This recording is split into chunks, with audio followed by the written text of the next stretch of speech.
Hello friends. जैसा कि आप लोगों को पता है कि हम बिहार कर्मचारी चयन आयोग पटना द्वारा आयोजित बीएसएससी द्वितीय इंटर स्तरीय संयुक्त प्रतियोगी परीक्षा विज्ञापन संख्या 02/2023 का सेट प्रैक्टिस करा रहे हैं। ये सेट प्रैक्टिस रोशन आनंद सर एवं बिट्टू झा के द्वारा बनाया गया एक बेहतरीन और मोस्ट मोस्ट बेहतर ही समझे ये सेट नंबर जो है। आज हम सेट प्रैक्टिस करेंगे 3। आज आप सेट प्रैक्टिस 3 करेंगे। यदि आपने यदि आपने सेट प्रैक्टिस 1 और 2 नहीं देखे हैं तो आप 1 और 2 को जाकर के देख ले। हमने 1 और 2 को सेट प्रैक्टिस कुल 150 प्रश्नों को कराया है। फ्रेंड्स, मैं आपको बता दूं कि यदि आप 1 से 2 किसी भी मॉडल प्रैक्टिस को बढ़िया से और अच्छे तरीके से प्रैक्टिस करते हैं और डिस्कशन को करते हैं तो 100% है कि आप कोई भी टेस्ट देंगे तो आपके स्कोर 100 प्लस। अगर आप कुछ भी नहीं जानते तो 100 प्लस हो जाएंगे। नहीं तो यदि आप पहले से जानते हैं और हमारे सेट प्रैक्टिस को देख लेते हैं तो 100% है कि 120 प्लस आपका स्कोर हो जाएगा। तो आशा करते हैं कि आप एक मेरे द्वारा बनाए गए प्लेटफॉर्म का सेट प्रैक्टिस प्लेलिस्ट से जा करके 20 सेट प्रैक्टिस कर लें। और आज हम जो सेट प्रैक्टिस कराने जा रहे हैं ये ज्ञान बिंदु जीएस एकेडमी के द्वारा बनाया गया सेट प्रैक्टिस है। इस सेट प्रैक्टिस में टोटल प्रैक्टिस सेट की संख्या 15 मिलेंगे। इस 15 प्रैक्टिस सेट को अगर आप कर लेते हैं तो 100% आपकी तैयारी अच्छी हो जाएगी और आप एक बेहतर फॉर्म में पहुंच जाएंगे। तो चलिए बिना देर किए हुए हम चलते हैं सेट प्रैक्टिस की ओर। सेट प्रैक्टिस नंबर आपका आज जो होगा, आज हम सेट प्रैक्टिस नंबर करेंगे। सेट प्रैक्टिस आज हम लोगों का होगा 3। तो चलिए 3। तो जैसा कि आप देख रहे हैं मॉडल प्रैक्टिस सेट नंबर 3 है और ज्ञान बिंदु जीएस एकेडमी का सेट प्रैक्टिस 3 आज हम कराने जा रहे हैं। आशा करते हैं आप इसको अच्छे से करेंगे और 100% आप अपना स्कोर बढ़ाने का प्रयास करेंगे। तो चलिए हम बिना देर किए हुए प्रश्नों की ओर चलते हैं। देखिए यहाँ प्रश्न नंबर 1 दिख रहे हैं, ये रीजनिंग का सवाल है और यहाँ पे आपको बोला है अधिग्रहित करना का लिखा हुआ है प्राप्त करना। अधिग्रहित करने का मतलब है प्राप्त करना। इसका मतलब है अधिग्रहित और एक दूसरे के पर्यायवाची शब्द है। तो यहाँ पे देखिए ये अपोजिट दिया हुआ है, ये भी अपोजिट है, ये भी अपोजिट है और लघु का छोटा एक दूसरे के समानार्थी है। तो राइट आंसर डी हो जाएगा। अगले प्रश्न की ओर बढ़ेंगे और नेक्स्ट प्रश्न नंबर देखिए, संघ लोक सेवा आयोग के अध्यक्ष की अधिकतम कितने वर्ष तक की आयु पद धारण कर सकते हैं, अर्थात कितने वर्ष तक वे अपने पद पे बने रह सकते हैं। तो इसका राइट आंसर हो जाएगा 65 वर्ष तक अपने पद धारण कर सकते हैं या 6 वर्ष की अवधि तक पद धारण कर सकते हैं। भारत के संविधान के भाग 14 में अनुच्छेद 315 के तहत एक संवैधानिक संस्था लोक सेवा आयोग है। अनुच्छेद 315 से लेकर के 323 तक इनके सदस्यों की नियुक्ति और सदस्य के कार्य का वर्णन मिलता है। संघ लोक सेवा आयोग की सदस्य राष्ट्रपति के हस्ताक्षर सहित लेख द्वारा संबोधित करके ये त्याग पत्र दे सकते हैं। याद रखेंगे यह एक संवैधानिक निकाय है। बात कर लेते हैं कुछ अन्य आयोग की। तो वित्त आयोग का अनुच्छेद 280 से 81 है। वही राष्ट्रीय अनुसूचित आयोग अगर कहे एससी आयोग, तो एससी आयोग आपको ध्यान रखना है कि एससी आयोग 338 में है, 338। और वही 338 यदि ए रहेगा 338 ए, तो ध्यान रखेंगे ये एसटी आयोग है। और 338 बी रहेगा तो आपको ध्यान रखना है ये पिछड़ा वर्ग आयोग है। तो सभी को आपको ध्यान रखना है और 315 आपको ध्यान रखना है लोक सेवा आयोग का। बात कर लेते हैं कुछ अन्य निकाय की जो जो प्रमुख संविधिक निकाय है। संविधिक निकाय को आपको ध्यान रखना है। संवैधानिक निकाय होता क्या है, ये सबसे पहले जान लीजिए। जिसे संसद या विधानमंडल के अधिनियम के द्वारा गठित किया जाता है उसे हम संवैधानिक निकाय कहते हैं, और जो संविधान में दर्ज है उसको संवैधानिक निकाय कहते हैं। तो राष्ट्रीय महिला आयोग बात कर लेते हैं। राष्ट्रीय महिला आयोग जिसकी स्थापना 1992 में हुआ है, वही आपको ध्यान रखना है। 1993 में अल्पसंख्यक आयोग की स्थापना हुआ है, 1993 में। वही आपको बात कर लेते हैं 1964 में। तो 1964 में आपको ध्यान रखना है केंद्रीय सतर्कता आयोग की स्थापना हुआ है। और वही बात कर लेते हैं केंद्रीय सूचना आयोग जिसका स्थापना 2005 में हुआ है। वही बात कर लेते हैं अ, राष्ट्रीय हरित अधिकरण जिसको एनजीटी कहते हैं, जिसकी स्थापना 2010 में हुआ है, 2010 में। और बात कर लेते हैं राष्ट्रीय बाल अधिकार संरक्षण आयोग जो कि जिसकी स्थापना 2007 में हुआ है। तो आपको ध्यान इन सभी आयोग को रखना है क्योंकि ये सारे के सारे संवैधानिक निकाय हैं जिसका अधिनियम के जरिए बनाया गया है। आशा करते हैं ये सारी बात आप याद रखेंगे। हम अगले प्रश्न की ओर बढ़ेंगे। अगला प्रश्न रीजनिंग का है। बोला है कि गुड़हल फूल से संबंधित है, तो निम्न में कौन सही होना चाहिए। आपको ध्यान रखना है कि गुड़हल एक फूल है तो कद्दू एक फल है। बाद बाकी ये सारे ऑप्शन संबंधित नहीं है, इसके राइट आंसर ये हो जाएंगे। नेक्स्ट प्रश्न की ओर बढ़ते हैं। और नेक्स्ट प्रश्न देखिए, आज़ादी से लेकर अब तक भारत में रुपये का अवमूल्यन कितनी बार किया गया है। तो भारत में रुपये का अवमूल्यन आपको ध्यान रखना है अब तक 3 बार किए जा चुके हैं। राइट आंसर इसका सी हो जाएगा। अब ये 3 बार कब कब हुए हैं, तो 19 सितंबर 1949 को पहली बार हुआ है। वही दूसरी बार आपको ध्यान रखना है 5 जून 1966 को हुआ है।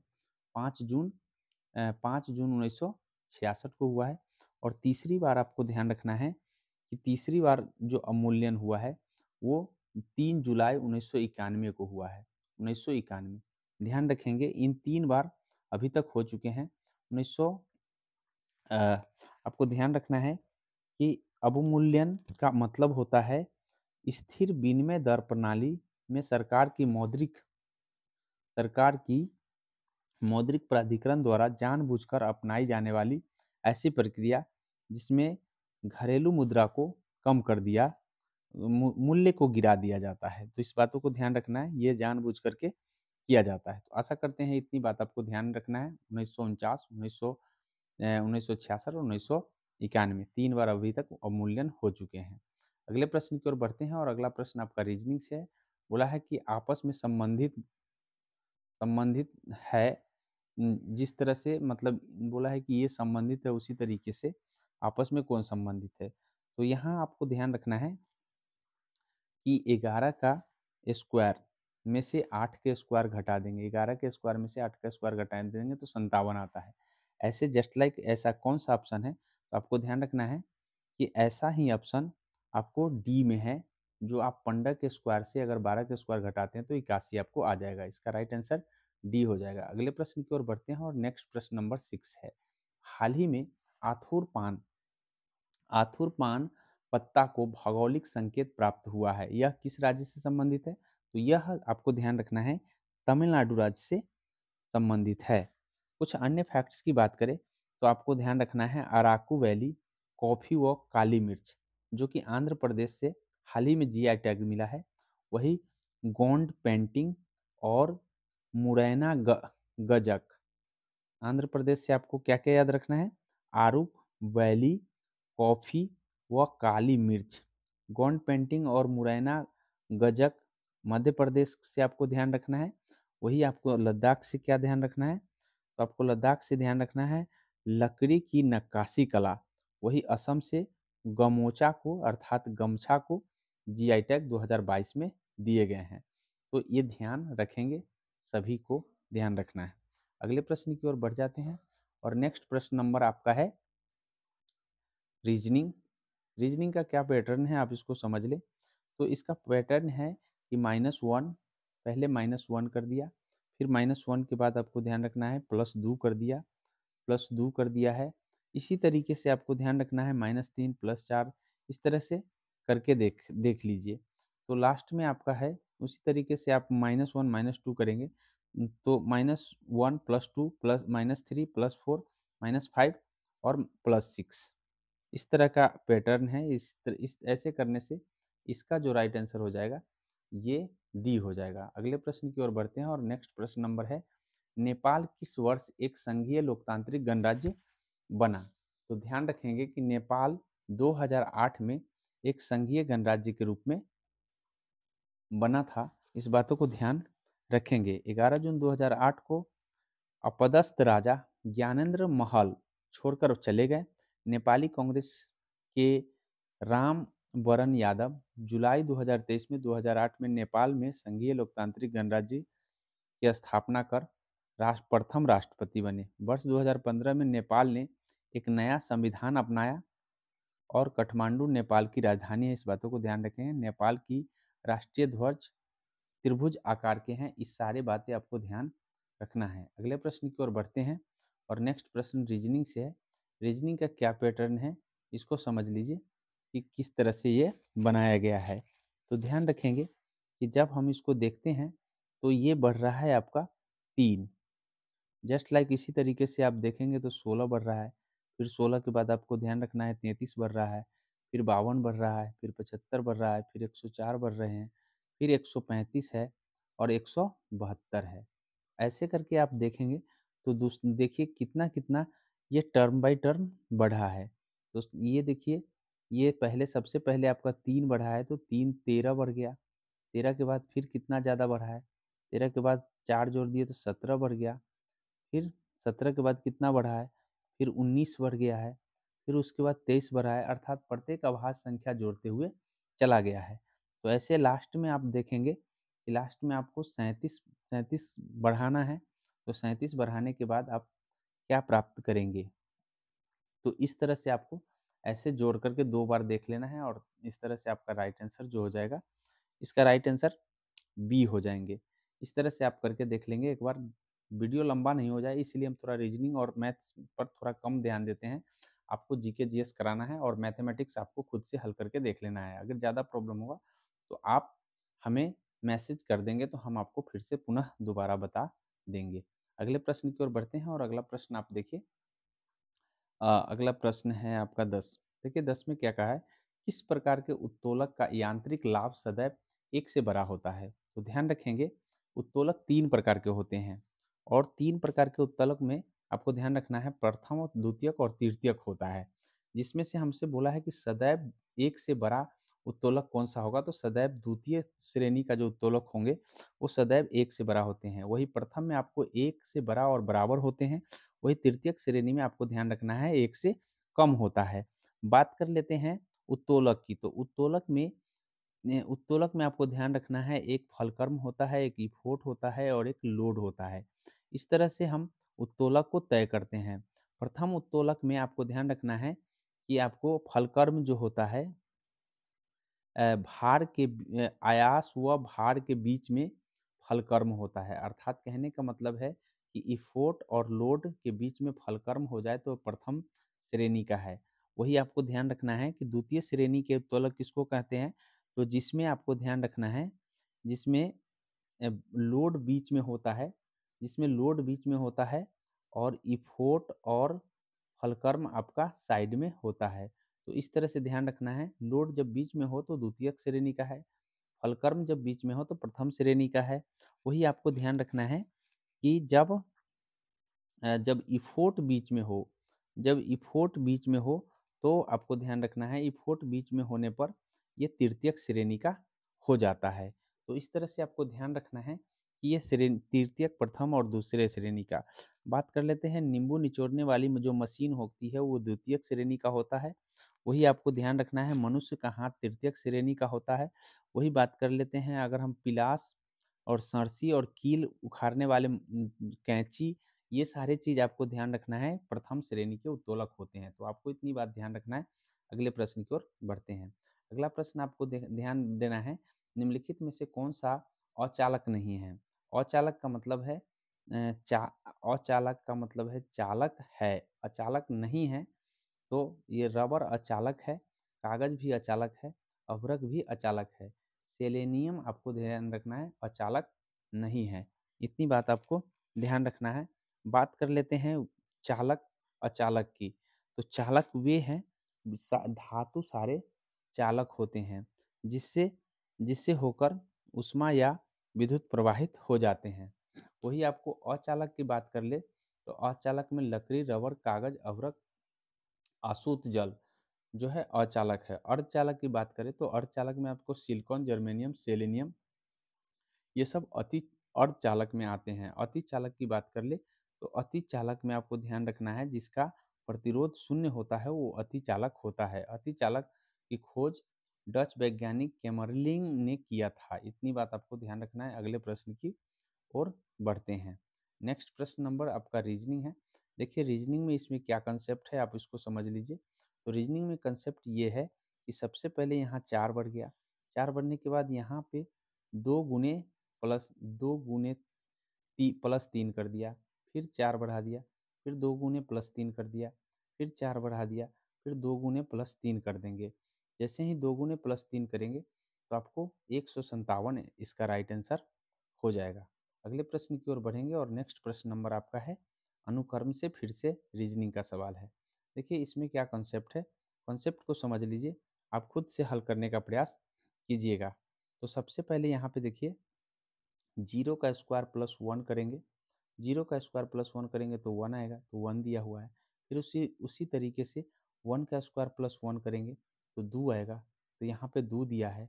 ऐसे करके आपको ध्यान रखना है 2 का स्क्वायर प्लस 1 करेंगे तो कितने आ जाएंगे, 5 आ जाएंगे, तो यहाँ 5 दिया है। और बीच में हमको बोला है फिर यहाँ पे कौन सा आएगा, तो यहाँ पे देखिए फिर 5 का स्क्वायर प्लस 1 करेंगे तो आ जाएगा 26।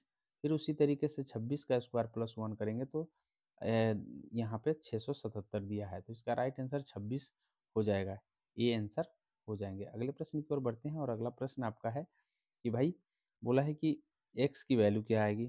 तो x की वैल्यू के लिए आपको ध्यान रखना है कि यहाँ पे देख लीजिए कि डेसिमल कितने अंकों का है। तो जितने अंकों का डेसिमल यहाँ है उतना ही अंकों का डेसिमल यहाँ है। तो अब दोनों का डेसिमल सेम है, तो इस तरह से अब हमको देख लेना है कि ये किसका वर्ग है और ये किसका वर्ग है। तो ऊपर तो 35 का वर्ग है और नीचे किसका वर्ग है, तो नीचे आप ध्यान कर लीजिए, नीचे आपको ध्यान रखना है कि किसका वर्ग है, तो ये 73 का वर्ग होता है। तो इस तरह से 35/73 एक ही ऑप्शन में है, ऑप्शन नंबर ए राइट हो जाएगा। अब यहाँ पे देखिए अगला प्रश्न आपका रीजनिंग से ही है। यहाँ पे रीजनिंग में देखिए रीजनिंग का सवाल काफ़ी पूछे जाते हैं, इसलिए आपको रीजनिंग का सवाल बार बार हल करके प्रैक्टिस करना है।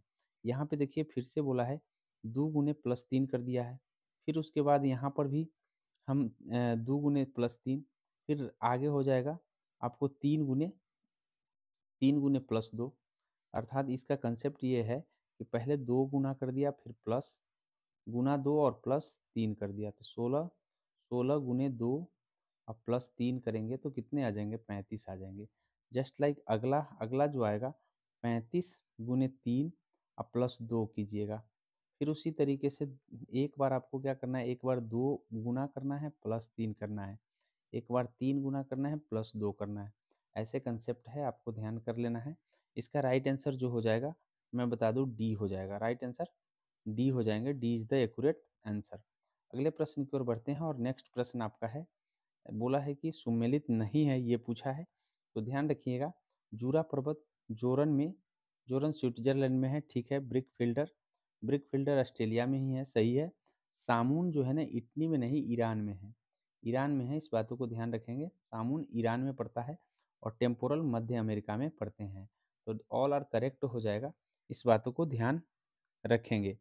अगले प्रश्न से बढ़ने से पहले मैं आपको बता दूं कि पवन जो होता है विभिन्न प्रकार के पवन होते हैं, जिसमें से आपको ध्यान रखना है अस्थाई पवन के उदाहरण व्यापारिक पछुआ और ध्रुवीय पवन हैं। अस्थाई पवन 3 प्रकार के होते हैं जिसमें व्यापारिक, पछुआ और ध्रुवीय पवन हैं। बात कर लेते हैं हम व्यापारिक पवन में। तो उपोष्ण उच्च वायुदाब वाले कटिबंधों में भूमध्य रेखीय निम्न वायुदाब कटिबंधों की ओर चलती है। मतलब उच्च दाब वाले क्षेत्र से निम्न दाब की वाले क्षेत्र की ओर चलती है, यह व्यापारिक पवन कहलाती है। वही आपको पछुआ पवन की बात कर लेते हैं। तो पछुआ पवन आपको ध्यान रखना है कि उच्च वायुदाब कटिबंध से उपध्रुवीय वायुदाब कटिबंधों की ओर चलने वाली पवनों को हम पछुआ पवन कहते हैं। वही ध्रुवीय पवन ध्रुव उच्च वायुदाब से उपध्रुवीय निम्न वायुदाब, मतलब उच्च वायुदाब से निम्न वायुदाब की ओर चलता है, तो हम उसको कहते हैं ध्रुवीय पवन। अर्थात सिंपल भाषा में समझे तो ये कटिबंध है।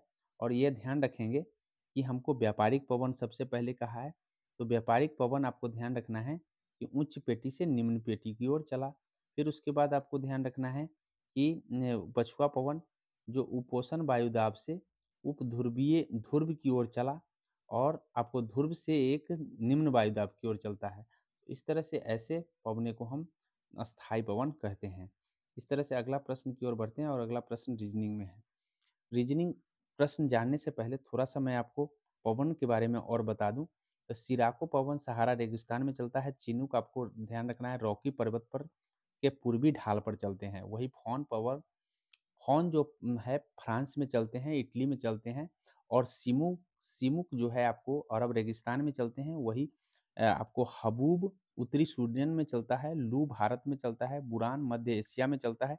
पेम्पुरो आपको अर्जेंटीना और उरुग्वे में चलता है। वही वाइज फ्रांस में चलते हैं। लेवांटर दक्षिण स्पेन में चलता है। फ्रांस में चलता है। बोरा इटली और यूगोस्लाविया में चलते हैं। तो इतनी बात आपको ध्यान रखना है। यहाँ देखिए क्या कंसेप्ट है। यहाँ कंसेप्ट ये है कि ध्यान रखना है कि आपको यहाँ पे देखिए 3 माइनस हो गया है। फिर 3 माइनस के बाद आपको क्या है कि यहाँ आर के बाद यहाँ पे देखिए कि 3 माइनस हो गए। फिर उसके बाद यहाँ देखिए कि अगले क्या आएंगे, तो आगे फिर 3 माइनस कर दीजिए। तो इस तरह से 3 माइनस करते करते 3 माइनस कीजिए, फिर 3 माइनस कीजिए।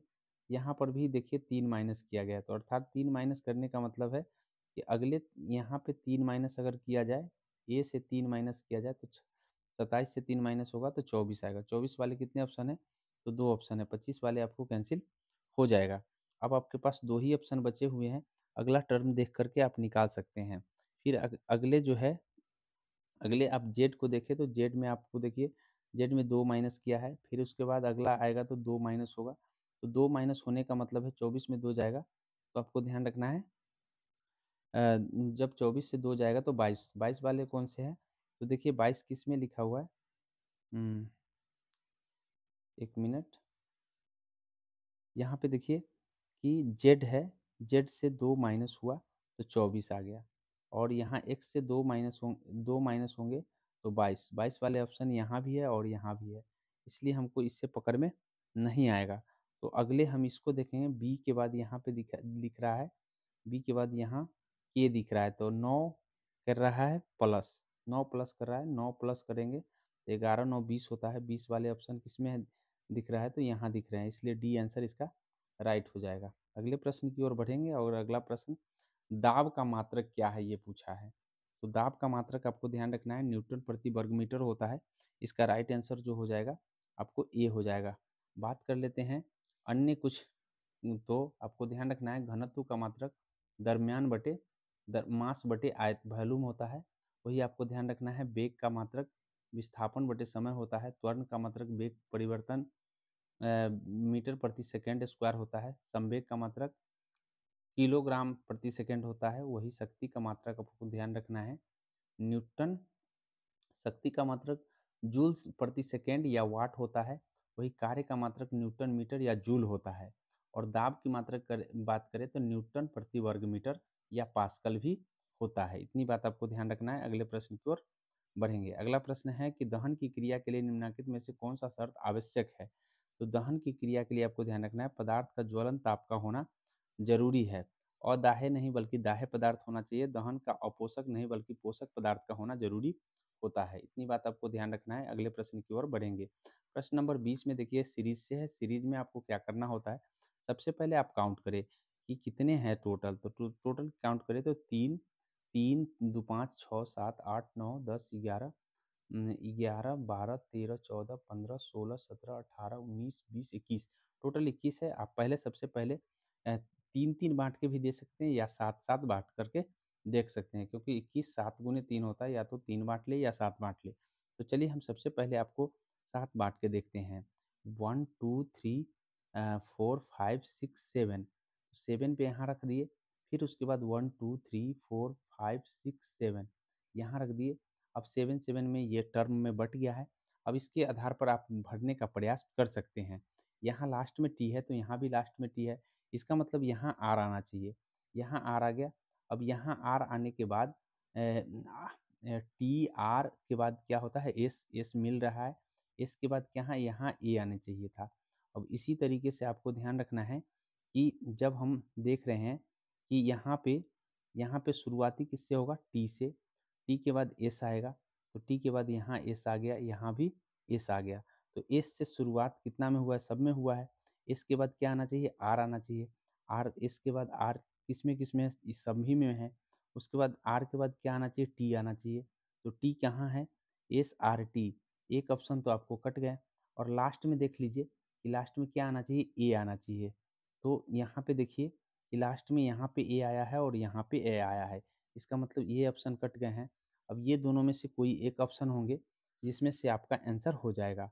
तो इस तरह से ध्यान रखिएगा, ये आपका डी आंसर हो जाएगा। ऐसे मिलाएंगे तो डी आंसर हो जाएगा। अगले प्रश्न की ओर बढ़ते हैं और अगला प्रश्न आपसे बोला है कि मंत्रिपरिषद सामूहिक रूप से किसके प्रति उत्तरदायी होता है। तो आपको ध्यान रखना है, मंत्रिपरिषद सामूहिक रूप से लोकसभा के प्रति और व्यक्तिगत रूप से आपको राष्ट्रपति के प्रति उत्तरदायी होता है। बात कर लेते हैं हम अनुच्छेद 75(3) की। तो अनुच्छेद 75(3) में मंत्रिपरिषद को सामूहिक रूप से लोकसभा के प्रति जिम्मेवार बनाया गया है। अनुच्छेद 75 में मंत्रियों की नियुक्ति और कार्यकाल, उत्तरदायित्व, अर्हता, शपथ, वेतन, भत्ते से संबंधित है। वही अनुच्छेद 74 की बात करें तो अनुच्छेद 74 में मंत्रिपरिषद होगा, जिसमें कहा गया है कि राष्ट्रपति की सहायता और परामर्श देने के लिए एक मंत्रिपरिषद होगी। मंत्री व्यक्तिगत रूप से राष्ट्रपति के प्रति ही उत्तरदायी होते हैं, इस बातों को ध्यान रखेंगे। मंत्री को मंत्रिपरिषद को लोकसभा में विश्वास मत प्राप्त होने पर भी मंत्री को राष्ट्रपति हटा सकते हैं, इस बातों को ध्यान रखेंगे। मंत्रिपरिषद में 3 श्रेणी होती है, 3 प्रकार के मंत्री होती है। एक कैबिनेट मंत्री होता है, एक राज्य मंत्री होता है, एक उप मंत्री होता है। इस बातों को आपको ध्यान रखना है। अगले प्रश्न है आपका, देखिए कथन और निष्कर्ष से है। कथन में बोला है कि कथन में देखिए कि कथन में बोला है कि सभी पी, जितने भी पी हैं सब क्यू हैं, जितने भी पी है क्यू हैं और सभी आर क्यू हैं। तो सभी आर क्यू हैं, इसका मतलब क्या है कि इसी के अंतर्गत आर भी होगा। अब यहाँ पे देखिए बोला है सभी क्यू आर हैं, तो सभी क्यू आर नहीं है, बल्कि सभी क्यू आर नहीं है, बल्कि सभी पी सभी आर क्यू है, उल्टा है इसका अपोजिट, इसलिए ये गलत हो गया।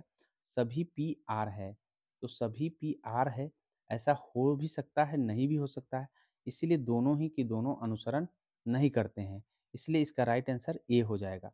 राइट आंसर ए हो जाएंगे, आप ध्यान रखेंगे। अगले प्रश्न की ओर बढ़ते हैं और अगला प्रश्न आपसे बोला है कि एम संख्याओं का औसत, एम संख्याओं का औसत एन स्क्वायर है और एन संख्याओं का औसत एम स्क्वायर है, तो एम प्लस एन संख्याओं का औसत क्या होगा। ध्यान रखिएगा, कुल कुल योग आपको निकालते हैं तो एम एन स्क्वायर हो जाएगा और फिर एम स्क्वायर एन हो जाएगा और बटे हो जाएगा एम प्लस एन। तो इस तरह से आप इसमें कॉमन कर क्या कर सकते हैं, एम प्लस एन कॉमन कर सकते हैं। जैसे ही आप एम एन कॉमन करेंगे तो एम प्लस एन आ जाएगा यहाँ पे और यहाँ पर भी एम प्लस एन नीचे है, इससे ही कट गया, एम एन इसका राइट आंसर हो जाएगा। इस तरह से आपको ध्यान रखना है, संख्या कोई भी हो अगर इस तरह का होगा तो आपको मल्टीप्लाई में आंसर होता है, इस बातों को ध्यान रखेंगे। यहाँ पर ए और बी भी दिया जा सकता है, इस बातों को ध्यान रखेंगे। अगले प्रश्न की ओर बढ़ते हैं। नेक्स्ट प्रश्न नंबर देखिए, एक व्यक्ति अपनी आय का इतना परसेंट खर्च करता है तो 1200 प्रति माह बचा लेता है, तो उसकी मासिक खर्च क्या है ये बोला है। तो ध्यान रखेंगे, आमदनी इतना है, इतना खर्च करता है, तो आमदनी के इतना खर्च करने का मतलब है, ये ध्यान रखेंगे कि जब भी 66.2/3 रहे तो उसका फ्रैक्शन वैल्यू जो होता है 2/3। तो 2/3 जब कोई खर्च करता है, इसका मतलब है कि 3 रुपया में 2 रुपया खर्च कर देता है, तो 1 रुपया बच जाएगा, 1/3 बच गया। 1/3 की वैल्यू जो है 1200 है, तो इसका मतलब है कि टोटल वैल्यू आपको क्या होगा, अर्थात 1 यूनिट की वैल्यू 1200 है तो 3 यूनिट की वैल्यू हो जाएगा 3600। 3600। अब हमसे बोला है कि खर्च कितना करता है, तो खर्च आपको 2 यूनिट करता है, आपको खर्च 2/3 कर रहा है, इसका मतलब 3 में 2 कर रहा है, टोटल है 3600। 3600 का 2/3 अगर आप करेंगे तो आप 3 से काट देंगे तो 12 दूना 24, अर्थात कहने का मतलब है ये 2400 निकल कर आ जाएगा। राइट आंसर ये हो जाएगा। अगले प्रश्न की ओर बढ़ते हैं और अगला प्रश्न देखिए, चीन की सांसद क्या कहलाती है? तो चीन की सांसद को हम नेशनल पीपुल्स कांग्रेस कहते हैं, इस बातों को ध्यान रखिएगा। बांग्लादेश का जातीय संसद होता है, कांग्रेस अमेरिका का है और डायट जापान का है। तो इतनी बात आपको ध्यान रखना है। कुछ अन्य हम संसदों की बात करें तो रूस का ड्यूमा है, मालदीव का मजलिस है, पाकिस्तान का नेशनल असेंबली है, यूएसए का कांग्रेस है, जापान का डायट है, ईरान का आपको ध्यान रखना है, ईरान का है मजलिस, अफगानिस्तान का शोरा है, बांग्लादेश का जातीय संसद है। इतनी बात आपको ध्यान रखना है। यहाँ पे देखिए ये रिलेशन से संबंधित है। रिलेशन में आपको ध्यान रखना है, ए बी का बोला है कि ए बी का भाई है, ए बी का भाई है। चलिए ठीक है। उसके बाद है बी सी का पुत्र है, तो बी जो है सी का पुत्र है, तो ध्यान रखेंगे सी ऊपर हो जाएगा, सी का ये भी पुत्र हो गया, अर्थात ये दोनों भाई भाई हो गए। सी का विवाह डी से हुआ है तो सी का विवाह डी से हुआ है। और उसके बाद बोला है कि सी का विवाह डी से हुआ है, ई डी की पुत्री है, ई जो है डी की पुत्री है। ठीक है। ई का विवाह एफ से हुआ है, ई का विवाह एफ से हुआ है। तो इस तरह से ध्यान रखेंगे ये पति पत्नी हो गए। अब बोला है कि ई का विवाह एफ से हुआ, ए एफ से किस प्रकार संबंधित है? ए एफ से किस प्रकार संबंधित है? तो याद रखिएगा कि ये दोनों भाई हुए, ये बहन है और बहन का ये पति है। तो याद रखिएगा कि ये जो है ए से संबंधित है, ये साला है। ठीक है। बहन का जो पति होगा वो साला होगा, तो ए का संबंध पूछा है तो साला से हो जाएगा। अगले प्रश्न की ओर बढ़ेंगे और नेक्स्ट प्रश्न नंबर है आपका 27। 27 में बोला है कि निम्नलिखित में से कौन सा तरंगे निर्वात में भी संचरण कर सकती है? तो आपको ध्यान रखना है कि तरंगे वे कौन से हैं जो निर्वात में भी संचरण कर सकता है। तो ध्यान रखेंगे कि ये विद्युत चुंबकीय तरंग निर्वात में भी आपको विद्युत चुंबकीय तरंग निर्वात में भी संचरण करते हैं। वे तरंगे जिनके संचरण के लिए भौतिक माध्यम आवश्यक नहीं होते हैं विद्युत चुंबकीय तरंग कहलाती है। जैसे प्रकाश तरंग, रेडियो तरंग, गामा किरणें, अवरक्त किरणें, ये सब विद्युत चुंबकीय तरंग है। इस बातों को ध्यान रखेंगे। विद्युत चुंबकीय तरंग का चाल प्रकाश के चाल के बराबर होता है। इनका तरंग दैर्घ्य ध्यान रखेंगे 10 के पावर -14 मीटर से लेकर 10 के पावर 4 मीटर तक होता है। गामा किरण का तरंग दैर्घ्य लगभग 10 के पावर 14 से 10 के पावर 10 मीटर होता है। गामा किरणें की चिकित्सा में कैंसर कोशिका को नष्ट करने में किया जाता है। वही बात कर लेते हैं हम। वे तरंगे जो किसी पदार्थ के माध्यम में संचरित होता है यांत्रिक तरंग के नाम से जाना जाता है, अर्थात माध्यम में गमन करने वाले को हम यांत्रिक तरंग कहते हैं। तो इस तरह से आपको ध्यान रखना है, इसका राइट आंसर सी हो जाएगा। अगले प्रश्न की ओर बढ़ते हैं और अगला प्रश्न आपको बोला है, अगले प्रश्न में है, ध्यान रखेंगे कि अगला प्रश्न है कि मेंडेलीव की आवर्त सारणी के अनुसार आवर्त सारणी में किस क्रम में व्यवस्थित किए गए हैं? तो ध्यान रखिएगा मेंडेलीव की आवर्त सारणी परमाणु भार के बढ़ते क्रम को व्यवस्थित किया गया है। वही परमाणु क्रमांक को बढ़ते क्रम में आपको आधुनिक आवर्त सारणी मोसले का आवर्त सारणी है। इस तरह से ध्यान रखना है। बात कर लेते हैं आवर्त सारणी में। आवर्त सारणी में एक दो तरह के लाइन लिए गए हैं, एक परे लाइन और एक खरे लाइन। इस खरे लाइन को हम वर्ग कहते हैं और परे लाइन को हम आवर्त कहते हैं। परे लाइनों की संख्या आपको ध्यान रखना है 7 है और खरे लाइनों की संख्या आपको ध्यान रखना है टोटल 18 हैं। इस बातों को ध्यान रखना है। मेंडेलीव के समय ज्ञात तत्वों की संख्या 63 थी और ये ध्यान रखेंगे कि समान गुणधर्म वाले समान समूह में रखे गए थे। उत्कृष्ट गैस हीलियम, नियॉन, आर्गन की खोज जो है उन्होंने नए समूह में समायोजित जब हुआ तो नए समूह बना दिए। ध्यान रखेंगे। और बात कर लेते हैं कि कुछ भिन्न गुण वाले तत्वों को भी जैसे क्षार तत्व थे लिथियम, सोडियम और पोटेशियम अत्यधिक क्रियाशील है, जिन्हें अल्प क्रियाशील मृदा धातु के साथ इन्होंने रख दिया, जो कि एक दोष इनके आवर्त सारणी में दिखाई देता है। वही हाइड्रोजन का स्थान इन्होंने स्थान नहीं दिया, ये भी इनके आवर्त सारणी में दोष नजर आता है। हाइड्रोजन का इलेक्ट्रॉनिक विन्यास क्षार धातु से मिलता है। क्षार धातुओं की भांति हाइड्रोजन भी हेलोजन, ऑक्सीजन एवं सल्फर के साथ जैसे सूत्र वाले यौगिक बनाते हैं। तो इतनी बात आपको ध्यान रखना है। अगले प्रश्न की ओर बढ़ेंगे और अगला प्रश्न नंबर है आपका 29। 29 प्रश्न में देखिए क्या है, ये भी एक रिलेशन का सवाल है और रिलेशन के सवाल में आपको ध्यान रखना है, ये ध्यान रखना है कि आपको सिर्फ यहाँ देखना है, यहाँ देखना है, यहाँ देखना है और यहाँ देखना है। तो ध्यान रखेंगे कि ऐसा ऐसा पहला है, तो आर जो है, आर आर जो एस का क्या होगा, पति होगा। आर एस का पति है तो राइट। अब उसके बाद टी को देखना है, तो यहाँ पे देखिए, यहाँ यहाँ क्या लिखा हुआ है, माँ है, तो टी एस टी की माँ है, टी की माँ हो गई। अब उसके बाद देखिए टी का संबंध यू से, और हमको आर और यूए का संबंध पूछा है, तो यहीं से हमको निकल जाएगा। तो यहाँ पे देखिए कि हमको ये वाले संबंध में क्या कह रहा है, पत्नी है, अर्थात टी यू की पत्नी है, टी यू की पत्नी हो गया, पत्नी हो गया, तो ये पति हो गए। अब उसके बाद यू, आर का संबंध यू से पूछा है, तो यहाँ देखिए आर, यहाँ आर पति पत्नी हो गए, यहाँ पे आर एस, और यहाँ ये जो है आपको ध्यान रखना है कि पुत्र, ये आपका पुत्री है और ये पुत्र है। तो ध्यान दे दीजिए कि क्या होगा। तो यहाँ पुत्री का जो पति होगा, तो यहाँ आर, आर से संबंध पूछा है, तो आर ससुर हो गए और ये दामाद हो गए, तो आर का संबंध ससुर से हो जाएगा, ध्यान रखिएगा, सी आंसर आ जाएगा। अगले प्रश्न की ओर बढ़ेंगे और अगला प्रश्न है, ब्रेटन वुड्स सम्मेलन ने किन संस्थानों की स्थापना की।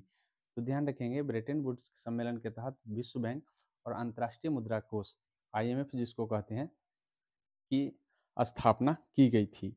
ध्यान रखेंगे 1944 में यह सम्मेलन हुआ था और 1945 में इन दोनों संस्था की स्थापना हुई थी। दोनों संस्था का मुख्यालय वाशिंगटन DC में पड़ता है, इस बातों को ध्यान रखेंगे। ये दोनों बहुराष्ट्रीय संस्था हैं और इन दोनों का मुख्यालय वाशिंगटन DC में पड़ता है। विश्व बैंक की सदस्य, ध्यान रखेंगे कि जो देश IMF का सदस्य है वह स्वतः ही विश्व बैंक का सदस्य बन जाते हैं।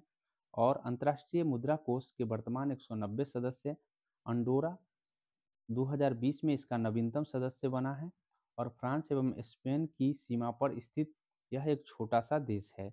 वर्तमान में विश्व बैंक के अध्यक्ष अजय बंगा है और अंतर्राष्ट्रीय मुद्रा कोष के प्रबंधक निदेशक बुल्गारिया के क्रिस्टलिना जॉर्जीवा है। अंतर्राष्ट्रीय मुद्रा कोष वर्ल्ड इकोनॉमिक आउटलुक रिपोर्ट जारी करता है, इतनी बात आपको ध्यान रखना है। अगले प्रश्न की ओर बढ़ते हैं और नेक्स्ट प्रश्न है, अमित की तस्वीर की तरफ इशारा करते हुए गगन कहा। गगन क्या कहता है, देखिए, इसकी माँ मतलब अमित की बहन की माँ, अमित की बहन की माँ, इसका मतलब है अमित की भी माँ हुआ, के पति, बहन के मतलब अमित के माँ के पति, अर्थात अमित के बहन की माँ, अर्थात अमित के माँ के पति, तो माँ के पति पिता हो गए। मेरे मतलब अमित के पिताजी मेरे बेटी की माँ, अर्थात गगन की बेटी की माँ, गगन की बेटी की माँ क्या हो गई, माँ के पति, मतलब गगन के बेटी की माँ के पति मतलब गगन के पिता हैं। तो गगन के भी पिता हैं और अमित के भी पिता हैं। इसका मतलब है कि अमित और गगन किस प्रकार संबंधित है, तो भाई का संबंध है। राइट आंसर डी हो जाएगा, दोनों के पिता है, इसका मतलब है कि भाई का संबंध होगा। देखिए, राष्ट्रपति की पदावधि का उल्लेख किस अनुच्छेद में है, तो राष्ट्रपति की याद रखेंगे, राष्ट्रपति का पद अनुच्छेद राष्ट्रपति का पद अवधि बोला है, मतलब कितने दिन तक वे काम कर सकते हैं, तो ये चीज का चर्चा आपको अनुच्छेद 56 में है। बात कर लेते हैं, 52 में पद है, 53 में कार्यपालिका की उनको शक्ति दिया गया है, 54 की बात करें तो 54 में उनको निर्वाचन मंडल है और 55 में निर्वाचन की रीति है, 56 में कितने दिन काम करेंगे, 57 में वह दोबारा भी चुने जा सकते हैं, 58 में योग्यता है, 59 में अहर्ता है, 60 में उनको शपथ की बात किया गया है, 61 में महाभियोग लगाने की बात किया गया है, और बात कर ले 72 में तो क्षमादान की शक्ति की बात है। तो इतनी बात आपको हमेशा याद रखना है, जैसे कि मैं याद रखता हूँ। इस तरह से आपको यहाँ देखिए, यहाँ 5 मित्र है जो जो एक उत्तर दिशा की ओर अभिमुख है, तो फ्रेंड्स ये सीटिंग अरेंजमेंट्स में का है। सीटिंग अरेंजमेंट आप खुद से करके देख लीजिएगा, मैं इसको अरेंज कर दे रहा हूँ। इसकी जो बैठक होगा वो आई के एम जे एल है, एम जे एल। यहाँ पूछा है कि कौन बीच में कौन है, तो यहाँ पे एम बैठा हुआ है, ध्यान रखेंगे। सॉरी, यहाँ बोला है कि जे के दाएं सिरे से दूसरे स्थान पर बैठा है, तो आई और जे के बीच में, आई और जे के बीच में एम और के है, एम और के डी आंसर हो जाएगा। अगले प्रश्न की ओर बढ़ेंगे और नेक्स्ट प्रश्न बोला है कि निम्नलिखित में से किसको 1857 का प्रथम विद्रोह स्थल माना जाता है। 1857 के प्रथम विद्रोह स्थल आपको ध्यान रखना है, ये मेरठ को माना जाता है। 10 मई 1857 को मेरठ की पैदल टुकड़ी 20वीं एनआई, जिसको नेटिव इन्फेंट्री कहते हैं, एनआई ने क्या किया था, विद्रोह किया था। विद्रोह के सिपाहियों ने बहादुर शाह जफर को अपना नेता माना था। 1857 की क्रांति के समय भारत का गवर्नर जनरल लॉर्ड कैनिंग थे। सितंबर 1857 में दिल्ली पुनः अंग्रेजों के कब्जे में आ गई थी। तो इतनी बात आपको ध्यान रखना है। हालांकि इसकी शुरुआत बैरकपुर से के छावनी के मंगल पांडे के द्वारा किया गया था, लेकिन शुरुआत जो है संभवतः 10 मई को 1857 को ही मानी जाती है। तो मेरठ इसका राइट आंसर हो जाएगा। अगले प्रश्न सीटिंग अरेंजमेंट से। सीटिंग अरेंजमेंट में आपको ध्यान रखना है, अरेंज कर लेना है। मैं इसको आपको अरेंज करके बता दे रहा हूँ। मैं इसको पूरा बताऊंगा तो काफ़ी वीडियो लंबा हो जाएगा, इसलिए आप खुद से अरेंज करने का प्रयास करेंगे। इसका जो अरेंजमेंट होगा इस तरह का वर्ग है। वर्ग में आपको ध्यान रखना है कि इसमें बोला है कि कितने व्यक्ति हैं, तो टोटल 8 व्यक्ति हैं। 8 व्यक्ति में 4 कोने से बैठे हैं, 4 कोने पर बैठे हैं और 4 लाइन पर बैठा है। तो इस तरह से बैठक जो होगा एफ जी डी ई ई, उसके बाद है एच है, जे है और उसके बाद के है, आई है। इस तरह से हमसे पूछा है कि एच के सामने आई के ठीक तिरछे विपरीत कौन बैठा है। तो यहाँ पे देखिए आई के ठीक तिरछे विपरीत जो है ई बैठा हुआ है। बस यही आपका आंसर है, आप इसको मिला लेंगे, बना लेंगे। इसका राइट आंसर देखिए आप, राइट आंसर हो जाएगा आपका ई। अगले प्रश्न की ओर बढ़ते हैं और नेक्स्ट प्रश्न नंबर है आपका मैथमेटिक्स में। बोला है कि एक यंत्र को 900 रुपये में बेचने पर जो लाभ होता है उतना उस हानि से दुगुना है, उस हानि से दुगुना है जो यंत्र को 450 में बेचने से होता है। तो सपोज कीजिए कि अगर 100 रुपया की वस्तु होगा तो लाभ कितना होगा, 900 माइनस एक्स। और हानि की 100 रुपया की वस्तु हो तो उसकी हानि क्या होगी, तो हानि जो होगा आपको ध्यान रखना है एक्स माइनस 450। अब यहाँ देखिए ध्यान रखिए, ये इधर आ जाएगा तो जुट जाएगा और ये इधर आ जाएगा। तो ये बोला है कि 2 गुना है, तो 2 से हम सबसे पहले गुना कर लेंगे। जैसे ही 2 से गुना करेंगे 2x और 900 हो जाएगा। 900 900 1800 और 2 एक्स इधर आ जाएगा तो 300, अर्थात कहने का मतलब है 3x बराबर हो जाएगा 1800। 3 से काट देंगे तो ये आ जाएगा 600, अर्थात x की वैल्यू मतलब क्रयमूल्य इसका 600 है। तो हमसे क्या पूछा है, हमसे उस यंत्र को किस मूल्य पर बेचना चाहिए ताकि 25% का लाभ हो। तो 600 की वस्तु को अगर हम 25% का लाभ ले तो इसका मतलब है कि 150 रुपया उसमें फ़ायदा होना चाहिए। तो 150 रुपया जोड़ देंगे तो यानी 750 में बेचा जाना चाहिए, राइट आंसर हो जाएगा। अगले प्रश्न की ओर बढ़ते हैं और अगला प्रश्न नंबर आपका होगा 37। देखिए 37 में बोला है कि भाई इसमें जो है एस का मान बताना है। तो ध्यान रखेंगे कि ऐसे सवाल जब भी आपके सामने आएंगे तो यहाँ जो एन है आपको ध्यान रखना है कि यहाँ इसको अगर आप 1 मान लेते हैं तो हो जाएगा आपका कितना हो जाएगा कि 3/4 हो जाएगा। और एक बार आप गुने, आपको ध्यान रखना है कि एक बार हो जाएगा आपको 15.1/3। तो यहाँ देखिए ये 46 बटे हो जाएगा, 46 बटे सॉरी ये प्लस करना है। तो 1.1/3, 1.1/3 प्लस 1.1/3 करना है एक बार, एक बार 15.1/3 करना है बस, और इसको बाई हाफ कर देना है।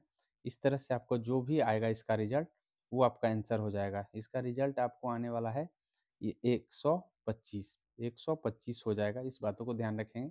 मैंने क्या कहा है 1/2 1 पूर्णांक 1/3 प्लस 15 पूर्णांक 1/3। बस इसी को हल कर लेना है। इसको हल करने से जो भी आएगा आप लिख देना है, क्योंकि यहाँ पे 15 n थी दिए हुए थे। अब यहाँ पे देखिए बोला है कि न्यूट्रॉन, प्रोटॉन, न्यूट्रॉन, इलेक्ट्रॉन की क्रमशः कौन सी संख्या होगी। तो याद रखिएगा यहाँ जो रोल नंबर है वही प्रोटॉन की संख्या होगी। तो यहाँ पे कितना 35 है, तो 35 इसमें लिखा हुआ है। बस एक ही ऑप्शन में है, आप यहाँ लगा लेंगे। इस तरह से ध्यान रखेंगे। न्यूट्रॉन की संख्या ये दोनों को लेस करने से आता है, और इलेक्ट्रॉन की संख्या आपको ध्यान रखना है जो प्रोटॉन की होगी वही इलेक्ट्रॉन की होगी, क्योंकि यहाँ माइनस नहीं लगे हैं। इस तरह से ध्यान रखिएगा। इसका राइट आंसर सी हो जाएगा। अगले प्रश्न की ओर बढ़ते हैं, और अगला प्रश्न देखिए कि अशुद्धियों के कारण द्रव का क्वथनांक, अशुद्धियों के कारण द्रव का क्वथनांक क्या होगा। तो अशुद्धियों के कारण द्रव का क्वथनांक याद रखिएगा बढ़ जाता है। तभी तो हम तभी तो हम किसी खाना बनाते हैं, जब भोजन पकाते हैं तो उस समय आपको ध्यान रखना है कि भोजन पकाते समय हम नमक मिला देते हैं ताकि वो जल्दी से पक जाए। क्वथनांक बढ़ जाएगा तो जल्दी से पक जाएगा। इस बातों को ध्यान रखेंगे। बात कर लेते हैं कि पदार्थ की शुद्धता का निर्धारण इसके गलनांक तथा क्वथनांक के जांच के द्वारा ही किए जाते हैं। शुद्ध पदार्थों के गलनांक और क्वथनांक सुनिश्चित होते हैं। क्रिस्टलों की शुद्धता के परीक्षण कभी-कभी क्रिस्टलों के रंग से भी किया जा सकता है। शुद्ध पोटाश एलम और कॉपर सल्फेट तथा बेंजोइक अम्ल क्रिस्टलीय सफ़ेद, नीले और सफ़ेद रंग के होते हैं।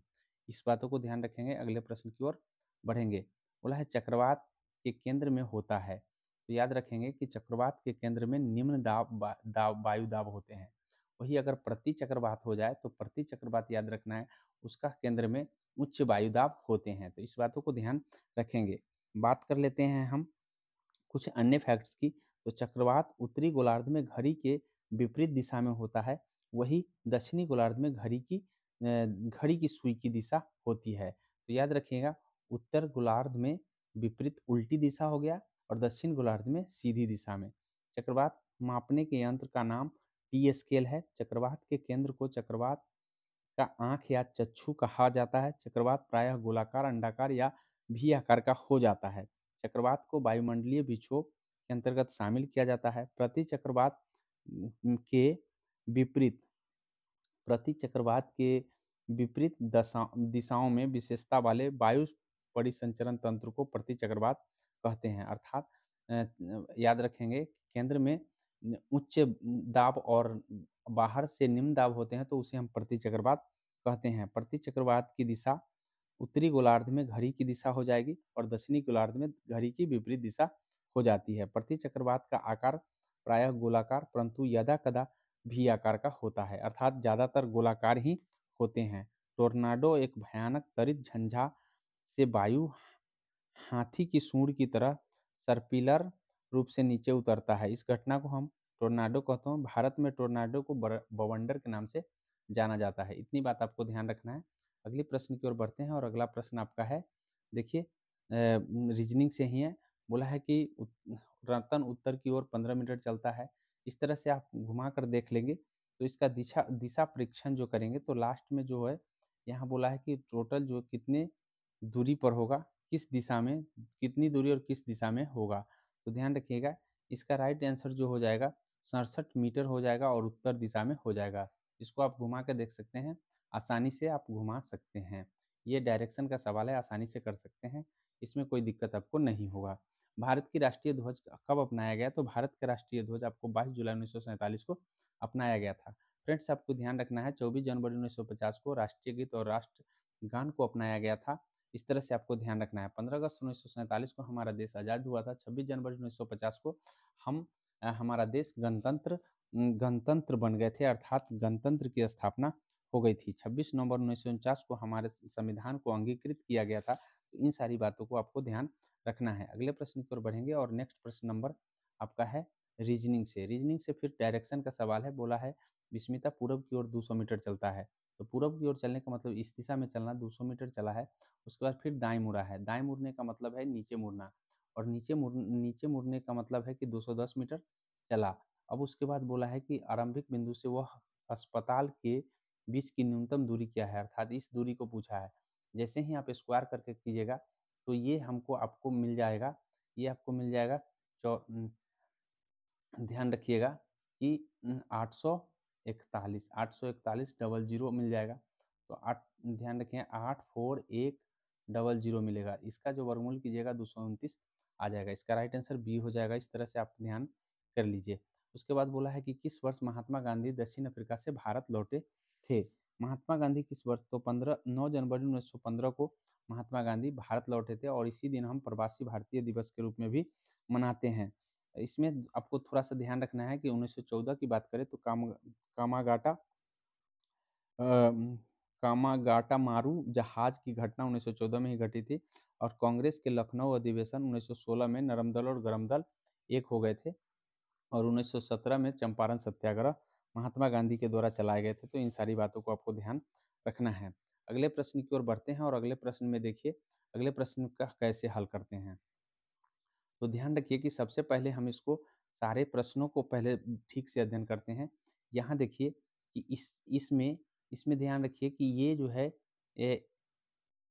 नीचे की दिशा से इस दिशा में आ गया है। तो सबसे पहले इसका देखिए कि ये पहले यहाँ पे देखिए इस दिशा में आया, फिर पुनः इसका अपोजिट डायरेक्शन आ गया, फिर उसके बाद फिर जिस दिशा में था उसी दिशा में आ गया, फिर जस्ट इसका अपोजिट डायरेक्शन आ गया, फिर फिर इस तरह से आपको ध्यान रखना है इस दिशा में आ जाएगा। तो इस दिशा में कितने ऑप्शन हैं? तो ये ऑप्शन तो आपको नहीं होंगे। अब आपके पास ध्यान रखना है कि 3 ऑप्शन दिए गए हैं। 3 ऑप्शन में से आपको ध्यान रखना है कि देखिए कि यहाँ पे ये बदल दिया है, फिर जस्ट लाइक आपको ये वैसा ही छोड़ दिया है। फिर उसके बाद देखिए कि ये दोनों भी बदल दिया है, अर्थात 3 बदल रहे हैं, 1 छूट ज्यों के त्यों छूट जा रहे हैं। फिर जस्ट लाइक यहाँ अगले में देखेंगे तो 2 बदल रहे हैं, फिर अगले में देखेंगे 3 बदल रहे हैं, फिर अगले में देखेंगे तो 2 बदल रहे हैं, फिर अगले में देखेंगे तो 3 बदल रहे हैं। अर्थात कहने का मतलब है कि यहाँ पे जो भी किया गया होगा 3 बदलाव हुए होंगे। तो ऐसे कितने ऑप्शन आपको दिखाई दे रहे हैं? तो 3 ऑप्शन, ये तो होंगे नहीं, ये ऑप्शन और ये ऑप्शन और ये ऑप्शन। तो राइट आंसर सी होगा जहाँ 3 बदलाव आपको देखने को मिलेगा। तो इस तरह से आपका राइट आंसर सी हो जाएगा। इस तरह से आप करके देख लेंगे एक बार। अगले प्रश्न की ओर बढ़ते हैं और अगला प्रश्न बोला है कि सोमवार, मंगलवार, बुधवार का औसत दिया है 42। तो इस तरह से ध्यान रखिएगा कि ऐसे प्रश्न हल करने के लिए आपको क्या करना है कि बोला है कि बृहस्पतिवार का तापमान 44 डिग्री सेल्सियस है। तो यहाँ पे देखिए कि सोमवार, मंगलवार, बुधवार का औसत तापमान कितना है 42 और यहाँ पे कितना है 43। तो यहाँ भी 3 से गुना करेंगे और यहाँ भी 3 से गुना करेंगे तो दोनों का जब डिफरेंस करेंगे तो आपको डिफरेंस 3 का हो जाएगा। तो यही 3 यहाँ इससे लेके घटा दीजिए, वही आपका बृहस्पतिवार का आंसर हो जाएगा। तो इसका राइट आंसर देख लीजिए, ऑप्शन देखेंगे तो पता चल जाएगा। ऑप्शन में देखिए, ऑप्शन में आपका हो जाएगा 3 घटा करके 41, इसका राइट आंसर हो जाएँगे। राइट आंसर इसका डी हो जाएगा। इस तरह से ध्यान कर लीजिए। अगले प्रश्न की ओर बढ़ते हैं और अगला प्रश्न नंबर है आपका 47।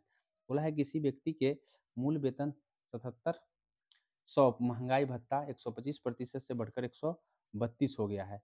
तो सबसे पहले 125% से बढ़कर के 132 हो गया है, तो 125% निकाल लेंगे, फिर 132% निकाल लेंगे। अब उसके बाद बोला है कि भई 125% पर हम 20% कटौती कर लेंगे और फिर जो 132 पर निकाले हैं उसमें हम 22% कटौती कर लेंगे और दोनों का अंतर देख लेंगे। दोनों का अंतर जब आप देखेंगे तो ₹74 इसका राइट आंसर हो जाएगा। आप ऐसे करके देख लीजिएगा। इस तरह से अगला प्रश्न देखिए, अगला प्रश्न मैंने एक बार फिर से मैं एक बार समझा दे रहा हूँ कि सबसे पहले आपका इसका 125% निकालना है। फिर उसके बाद आपको ध्यान रखना है कि इसका फिर इसी का 132% निकालना है और 2 बार निकालना है। तो जो जो 125% आप निकालें उस पर 20% की कटौती करना है, अर्थात 80/100 से गुना करके आपको निकाल लेना है। फिर 80/100 से गुना करके निकाल लेना है। फिर उसके बाद 22%, अर्थात इसका मतलब है कि 80/100 नहीं बल्कि 78/100 करके जब दोबारा वाला को निकाल लेना है और दोनों का अंतर देखना है। दोनों का अंतर आपका राइट आंसर ए हो जाएगा। अगले प्रश्न की ओर बढ़ेंगे और अगला प्रश्न देखिए, अर्थशास्त्र के काले धन को अंकुश लगाने के लिए 2016 में निम्नलिखित में से किस समिति का गठन किया गया था? तो 2016 में आपको ध्यान रखना है कि जस्टिस एमबी शाह समिति को गठन काले धन को काले धन को करने के लिए एमबी शाह समिति को गठन किया गया था। इसका राइट आंसर सी हो जाएगा। अगले प्रश्न की ओर बढ़ेंगे और अगला प्रश्न देखिए, अगला प्रश्न रीजनिंग से है। रीजनिंग में देखिए कि बोला है कि किस तरह से, यहाँ देखिए कि एक एक था तो 2 आ गए, जिसमें से एक बीच में आया। फिर यहाँ 2 आ गए, एक खाली था तो 2 खाली आ गए अब 2 खाली आ गए तो ये भी बीच ही में है, फिर उसके बाद 3 खाली आ गए, ये भी बीच ही में है। तो इस तरह से बीच वाले खाली कितने हैं देख लीजिए। तो इसमें इसमें तो डबल ब्लैक दे दिया, गलत है। इसमें साइड में व्हाइट दे दिया, गलत है। इस तरह से ये भी गलत है, साइड में है, इसलिए राइट आंसर बी हो जाएगा। अगले प्रश्न की ओर बढ़ेंगे और अगला प्रश्न देखिए 50 है। 50 में देखो डायनामाइट के मुख्य रूप से होता है। तो डायनामाइट का मुख्य रूप जो है इसका नाइट्रोग्लिसरीन होगा। इस बातों को ध्यान रखेंगे। नाइट्रोग्लिसरीन को नोबल का तेल भी कहा जाता है। आधुनिक डायनामाइट में ट्राई नाइट्रोग्लिसरीन की जगह सोडियम नाइट्रेट का प्रयोग किया जाता है। इस बातों को ध्यान रखेंगे। बात कर लेते हैं आरडीएक्स को। तो आरडीएक्स आपको ध्यान रखना है कि आरडीएक्स का रिसर्च एंड डेवलपमेंट एक्सक्लूसिव होता है। इसका रासायनिक नाम साइक्लोट्राइमेथिल ट्राइनाइट्रिनमीन होता है। यह सफ़ेद दानेदार पाउडर है। बात कर लेते हैं हम ट्राई नाइट्रोग्लिसरीन सॉरी टीएनपी का तो टीएनपी का होता है ट्राई नाइट्रो टाइलूनीन। यह जो है ध्यान रखिएगा कि यह सांद्र नाइट्रिक अम्ल और सल्फ्यूरिक अम्ल के साथ गर्म करके बनाया जाता है। अगले प्रश्न की ओर बढ़ेंगे और नेक्स्ट प्रश्न है आपका प्रयोगशाला के उपकरण में निम्नलिखित में से किस कांच का प्रयोग किया जाता है। तो प्रयोगशाला में आपको ध्यान रखना है पायरेक्स कांच का प्रयोग किया जाता है। पायरेक्स कांच का निर्माण बोरेक्स मिलाकर किया जाता है। इस कांच का सामर्थ्य अधिक होता है। टेम्पर्ड कांच जो होता है और नीलिनीकरण द्वारा बनाया जाता है। वही टेम्पर्ड कांच का उपयोग वाहनों में किया जाता है। मृदु कांच का प्रयोग ग्लास, बोतल, खिड़की बनाने में किया जाता है। फ्लंट कांच का प्रयोग अपवर्तनांक ज़्यादा होने के कारण इसका प्रयोग प्रिज्म या लेंस में किया जाता है। तो फ्लिंट कांच आपको ध्यान रखना है लेंस में किया जाता है। मृदु कांच आपको ध्यान रखना है कि मृदु कांच का प्रयोग आपको खिड़की और कांच में किया जाता है। और टेम्पर्ड कांच में आपको ध्यान रखना है कि यह जो है अनिलीकरण के द्वारा बनाया जाता है। पायरेक्स कांच आपको बता ही दिए हैं कि क्या चीज़ के लिए होता है, प्रयोगशाला में होता है। अब यहाँ त्रिभुज की संख्या काउंट करना है, ध्यान रखिए। त्रिभुज की संख्या काउंट करने का मतलब है यहाँ पे 1 हो गए, 1 के बाद आपको 2 हो गए, 2 के बाद 3 हो गए और 3 के बाद आपको हो जाएंगे, सॉरी ये ऐसे नहीं, जब भी ऐसे अलग अलग होंगे तो 1 2 हो गए, फिर 1 2 हो गए और फिर 1 2 हो गए, ऐसे काउंट कर लीजिए। यहाँ 3 हो जाएगा, यहाँ भी 3 हो जाएगा, यहाँ भी 3 हो जाएगा। तो टोटल कितने हो गए 9। तो टोटल 9, इस दोनों को जोड़िएगा तो 3 आ जाएगा, इस दोनों को जोड़िएगा तो 3 आ जाएगा, इस दोनों को जोड़िएगा तो 3 आ जाएगा, 3 तिहाई 9। इसका राइट आंसर 9 हो जाएगा। ऐसे बनाते हैं। बोला है कि कैटामरैन शब्द का संबंधित किससे है। तो कैटामरैन का संबंध आपको ध्यान रखना है कि यह एक खास तरह के छोटी नाव से संबंधित है। मछुआरों की खास तरह की छोटी नाव समुद्री इलाकों में कैटामैरन कहलाता है। इस बातों को ध्यान रखेंगे। अगले प्रश्न है, अगला प्रश्न बोला है कि कौन सही विकल्प होगा। तो ध्यान रखिए कि सही विकल्प चुनने के लिए आपको क्या क्या ध्यान रखना है।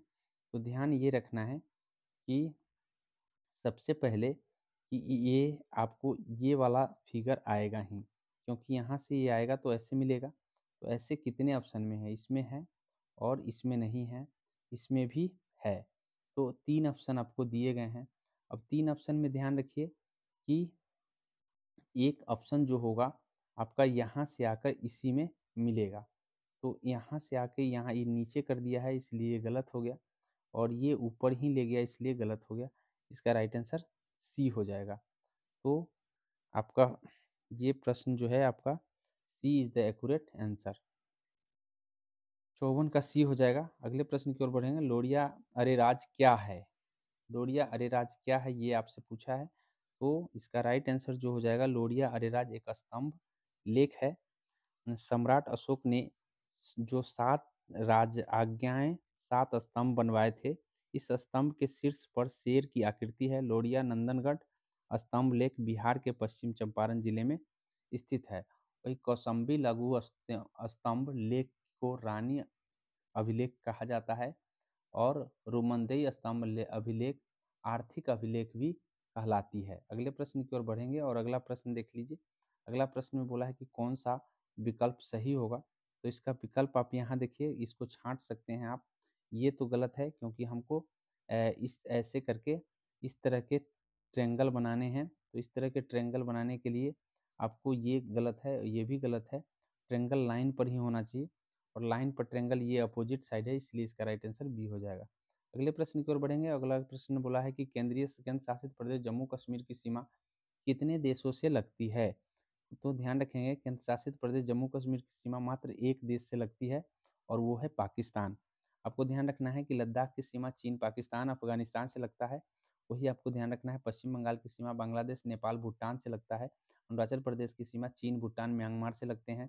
और सिक्किम की सीमा आपको तीन देश नेपाल, भूटान, चीन से लगते हैं। उत्तराखंड की सीमा दो देश जैसे नेपाल, चीन में के लगता है। मिजोरम की सीमा दो देश बांग्लादेश, म्यांमार के लगते हैं। वही असम की सीमा दो देश भूटान और बांग्लादेश के लगते हैं। बाद बाकी जितने भी आपको नागालैंड, मणिपुर, त्रिपुरा, मेघालय, बिहार, उत्तर प्रदेश, हिमाचल प्रदेश, पंजाब, गुजरात, राजस्थान सभी के सभी एक देशों से सीमा बनाते हैं। इस बातों को ध्यान रखेंगे। तीन बनाने वाले आपको लद्दाख, पश्चिम बंगाल और अरुणाचल प्रदेश है। वही दो बनाने वाले और सिक्किम भी तीन देशों की से सीमा बनाता है। वही मिजोरम आपको दो और असम दो देशों के साथ। वही आपको ध्यान रखना है कि असम, उत्तराखंड और मिजोरम दो दो देशों के साथ सीमा बनाते हैं। तो इतनी बात आपको ध्यान रखना है। अगले प्रश्न की ओर बढ़ते हैं और अगला प्रश्न बोला है कि कौन आकृति सही होगा। तो सही आकृति आपको ढूंढना है। याद रखें कि सही आकृति ढूंढने के लिए सबसे पहले आपको देखना पड़ेगा कि यहाँ पे देखिए कि इस तरह की आकृति बनेंगे, ऐसे और ऐसे वाली आकृति जरूर बनेंगे। तो ऐसे आकृति यहाँ है। इस तरह से आपको ध्यान रखना है कि इसका राइट आंसर ए हो जाएगा।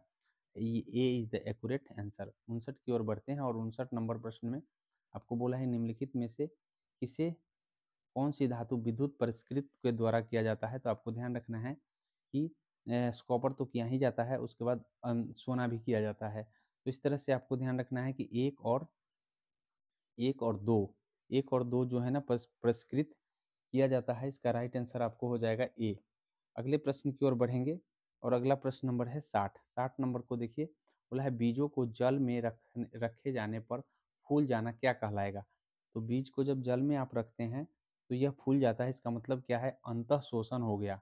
अंतः शोषण हो गया, इस बातों को ध्यान रखेंगे। तो फिर अंतः प्रासरण क्या है। तो ध्यान रखिए, कोई कोशिका अपने से कम सांद्रता वाले विलयन में रख दिया जाता है। मतलब अपने से कम सांद्रता वाले विलयन में रख दिया जाए तो कोशिका अंतः प्रासरण द्वारा फूल जाती है। ठीक है। किशमिश को पानी में रखने पर फूल जाता है। इसे जीव द्रव को विकुंचन विकुंचन भी कहा जाता है। और विसरण पत्तियों के रंध्रों में वायुमंडल ऑक्सीजन के कार्बन डाइऑक्साइड के गैसों को विनिमय करना विसरण है। और इस तरह से आपको अंतः प्रासरण को भी समझा दिए। और बाह्य प्रासरण क्या होता है। तो बोला है कि किसी कोशिका के किसी ऐसे विलयन में रखा जाए जिसकी सांद्रता कोशिका की सांद्रता से अधिक हो। मतलब कोशिका की सांद्रता से अधिक हो तो उस कोशिका से बाह्य प्रासरण द्वारा पानी निकल जाती है और इसे सिकुड़ जाता है। मतलब बाह्य प्रासरण के द्वारा पानी निकलता है। इस बातों को ध्यान रखेंगे। अगले प्रश्न की ओर बढ़ेंगे और नेक्स्ट प्रश्न नंबर है, बोला है कि एमएन पर अगर हम रखे हैं तो इसका इमेज कैसा बनेगा। तो ध्यान रखिएगा कि एमएन एमएन नीचे रखा हुआ है, इसका मतलब उल्टा बनेगा। तो उल्टा वाला तो यहाँ भी दिख रहा है, यहाँ भी दिख रहा है, ये तो नहीं दिख रहा है। तो इस तरह से आपको ध्यान रखना है कि ये जो है, ये दू जो है आपको ये उलट दिया है इसमें, इसलिए यहाँ भी उलट दिया है। तो ये दू जो है उलट नहीं, बाएं का दाएं और दाएं का बाएं कर दिया है। तो दायां बायां परिवर्तन यहाँ किया है, इसलिए राइट आंसर ये हो जाएगा। अगले प्रश्न की ओर बढ़ेंगे और अगला प्रश्न बोला एक राशि चक्रवृद्धि ब्याज के दर पर 2 वर्ष में इतना रुपया हो जाता है, 3 वर्ष में इतना हो जाता है। तो वो राशि क्या है। तो ध्यान रखिएगा, ऐसे सवाल बनाने के लिए आपको क्या करना है, सबसे बड़ा वाला को ऊपर सॉरी बड़ा वाला को नहीं, छोटा वाला को आपको ऊपर लिख लेना है। 4 6 2 4 अब बटे हो जाएगा, आपको हो जाएगा 4 9 1 3। अब -1 कर लीजिए, इंटू में 100 कर लीजिए। ये आपका आ जाएगा, ये आपका रेट आ जाएगा। तो इस तरह से आपको जब रेट आ जाता है तो रेट के अनुसार आपको ध्यान रखना है। ऐसा करने से आपको मिलेगा कितना, 1/16 मिल जाएगा। 1/16 इसका मतलब क्या है कि जब आप 1/16 निकाल लेते हैं तो इस तरह से आप मान रख दीजिए कि किसी एक में मान रख दीजिएगा तो आंसर आ जाएगा। या आपको ऐसे भी कर लेना है कि इसका दूसरा तरीका क्या है, दूसरा तरीका ये है कि 4/6 2 4/4 9 1 3 इसका क्यूब कर लेना है इसका, और इसका स्क्वायर कर लेना है। बस इसी को हल कर लीजिए, हल कीजिएगा तो 4096 आ जाएगा, 4096 आ जाएगा। इस तरह से राइट आंसर 4096 सी हो जाएगा। अगले प्रश्न की ओर बढ़ते हैं और अगला प्रश्न देखिए मैथमेटिक्स से है। बोला है कि एक व्यापार ए 76,000 निवेश करता है कुछ समय बाद। तो यहाँ पे देखिए 76,000 निवेश कर रहा है और बी कुछ समय के बाद मिल जा रहा है। तो 76,000 कर रहा है तो दोनों हज़ार ही में है, तो आपको 76 गुने क्या कर देना है, 76 गुने 12 कर देना है। और बी का हमको पता नहीं है तो 57 गुने एक्स कर देना है। और 2/1 कर देना है। ऐसा करने से 19 चौका 76, 19 तिया 57। अब यहाँ पे 2 से 2 कैंसिल हो गए। अब उसके बाद आपको उसके बाद ध्यान रखिएगा कि आप सॉरी यहाँ पे 2 नहीं, यहाँ पे 6 आ जाएगा, चूँकि यहाँ 12 है, 6 आ जाएगा। 3 से इसको काट दीजिए तो 4 दूना 8, अर्थात कहने का मतलब है कि यहाँ पे 8 8 हो जाएगा। कितने हो जाएंगे? 8। क्रॉस मल्टीप्लिकेशन करने से 8 महीने हो जाएंगे। इस तरह से 73 का इसका राइट आंसर जो हो जाएगा, 73 के राइट आंसर 8 होंगे। अगले अगले प्रश्न की ओर बढ़ते हैं और अगला प्रश्न देखिए। अगला प्रश्न बोला है कि अपनी सामान्य दर से 3/4 चलने पर दर से 3/4 से चलने पर एक मनुष्य 1.5 घंटे का विलम्ब होता है। जब भी ऐसे प्रश्न मिले तो आपको 3 ऊपर लिखना है, 4 - 1 लिखना है। 1.5 घंटा है तो 3/2 का मतलब 1.5 घंटे होते हैं। जैसे ही इसको हल करते हैं, जैसे ही इसको हल करेंगे, सॉरी यहाँ पे -3 लिखना है।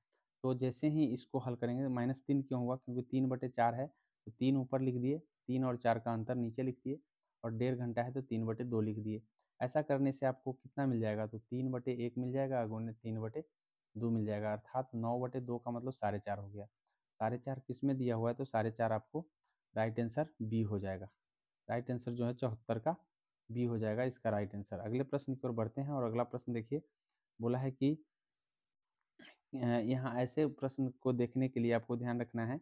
यहाँ बोला है कि रास्ता कौन है, अर्थात रास्ता। यहाँ पे बोला है कि दीवार को यदि दीवार को दरवाजा और दरवाजे को खिड़की, तो दरवाजा ही रास्ता होता है तो दरवाजे को क्या कहा जाए? खिड़की। तो रास्ता खिड़की है, राइट आंसर ये हो जाएगा। अगले प्रश्न की ओर बढ़ेंगे और नेक्स्ट प्रश्न है, अंग्रेजी सरकार द्वारा किस वर्ष सूती वस्त्रों को आयात कर हटा दिया था? तो 1882 में सूती वस्त्रों को आयात कर हटा दिए थे।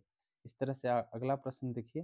अगला प्रश्न में बोला है कि भाई एक के विपरीत क्या होगा? तो ध्यान रखिए कि यहाँ ये दोनों में ये कॉमन है और ये कॉमन है, इसका मतलब 5 का विपरीत 3 हो गया। अब इस दोनों का देखिए, इस दोनों को देखिए तो क्या-क्या कॉमन है? 5 कॉमन है और 2 कॉमन है, इसका मतलब 1 का विपरीत 6 हो गया। तो इसका राइट आंसर 6 हो जाएँगे। बी 77 का आंसर बी हो जाएगा। इस तरह से आपको ध्यान रखना है। अगले प्रश्न की ओर बढ़ेंगे और अगला प्रश्न बोला है कि एक रेलगाड़ी की लंबाई 150 मीटर है। उत्तर दिशा की ओर तरफ 144 किलोमीटर प्रति घंटा की गति से चलता है। 250 मीटर लंबे पुल को पार कर सकेगी। तो यहाँ पे देखिए, यहाँ पुल कितना है? 250, रेल की लंबाई क्या है? ये है। तो बोला है कि कितने सेकंड में पार कर जाएगा? तो दोनों की लंबाई को जोड़ दीजिए। जैसे ही ये दोनों को ऐड कीजिएगा तो 400 आ जाएगा। और इसकी चाल कितना है? तो 144 किलोमीटर है, तो इसको मीटर प्रति सेकंड में बदलेंगे तो 5/18, ये 18 ऊपर चला जाएगा। या 18 से हम इसको कैंसिल कर देंगे 8 बार में। 8 से 8 पंचे 40, अर्थात नीचे आ जाएगा 40। 40 से जैसे ही इसको भाग करिएगा 10 बार में कर जाएगा। इसका राइट आंसर सी हो जाएगा। अगले प्रश्न की ओर बढ़ेंगे और नेक्स्ट प्रश्न देखिए। बोला है एक व्यक्ति स्थिर पानी में 7.5 किलोमीटर प्रति घंटा से और 1.5 किलोमीटर प्रति घंटा गति है से बहती हुई नदी में किसी स्थान पर पहुंचने और वापस जाने में 50 मिनट लेता है।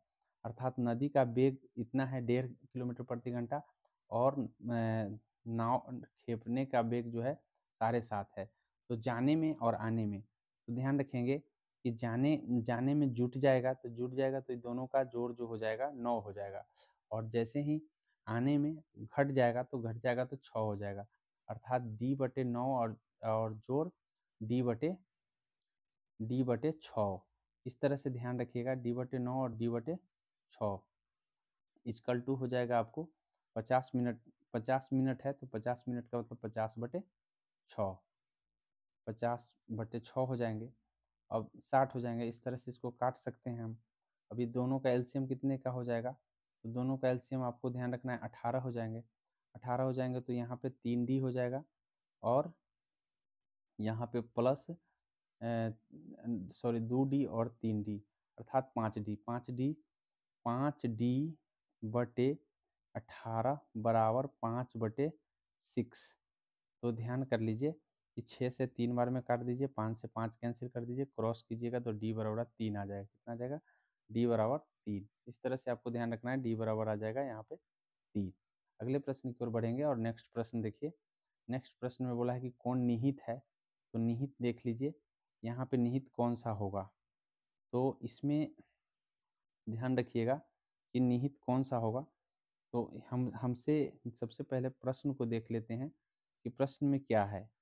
तो प्रश्न में बोला है कि भाई इस तरह का फिगर निहित होना चाहिए, पहले खड़ा, फिर ऐसे मुड़ा, फिर ऊपर, फिर ऊपर। अर्थात कहने का मतलब है एक 2 बार खड़ा होना चाहिए, 2 बार खड़ा दिखना चाहिए या 2 बार मुड़ा हुआ होना चाहिए। तो ऐसे प्रश्न में कौन किस में आ सकता है, तो यहाँ देखिए, यहाँ इस प्रश्न को जब आप देखते हैं तो आपको यहाँ देखना ये है कि सॉरी यहाँ पे होगा, इसमें होगा।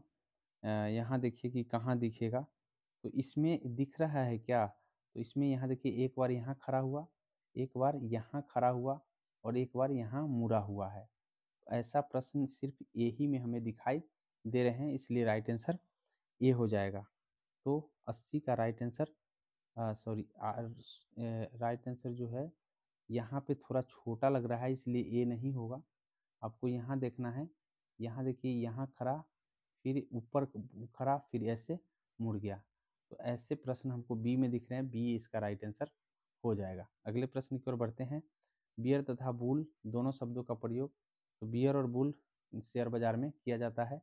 बियर शब्द का प्रयोग तेजरिया के लिए और बुल शब्द का मंदरिया के लिए किया जाता है। यहाँ देखिए इसमें बोला है कि इसमें कौन निहित है, तो निहित वाले में आपको ध्यान रखना है कि ऐसे कट होना चाहिए, कट के ऊपर ऐसे होना चाहिए। तो यहाँ पे तो कट है लेकिन कट के ऊपर ऐसे नहीं है, इसलिए ये नहीं होगा। यहाँ देखिए इसमें है क्या, तो यहाँ भी कट है लेकिन कट के ऊपर ऐसे नहीं, ये नहीं होगा। हाँ इसमें है, ऐसे कट है और कट के ऊपर ये वाला है, तो सी आंसर इसका हो जाएगा।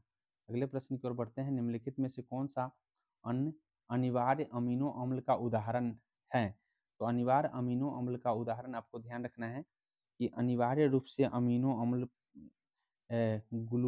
ग्लूटामीन होता है, जबकि ये सभी जो है अनिवार्य नहीं होता है।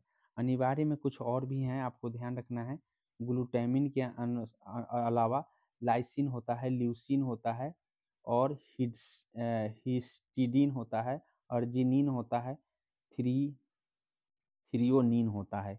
ये सब अनिवार्य अमीनो अम्ल है, इस बातों को ध्यान रखना है।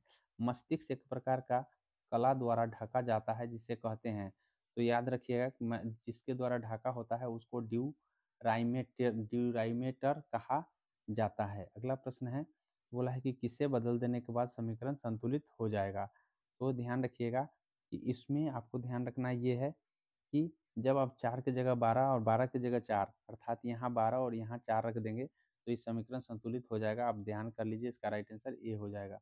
अगले प्रश्न की ओर बढ़ेंगे और नेक्स्ट प्रश्न नंबर है 86।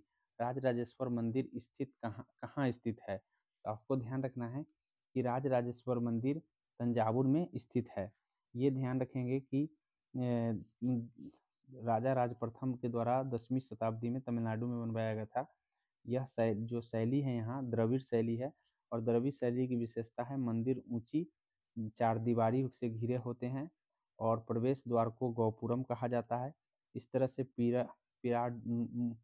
पिरामिड नुमा शिखर इसमें होता है और मुख्य मंदिर के शीर्ष विमान होते हैं।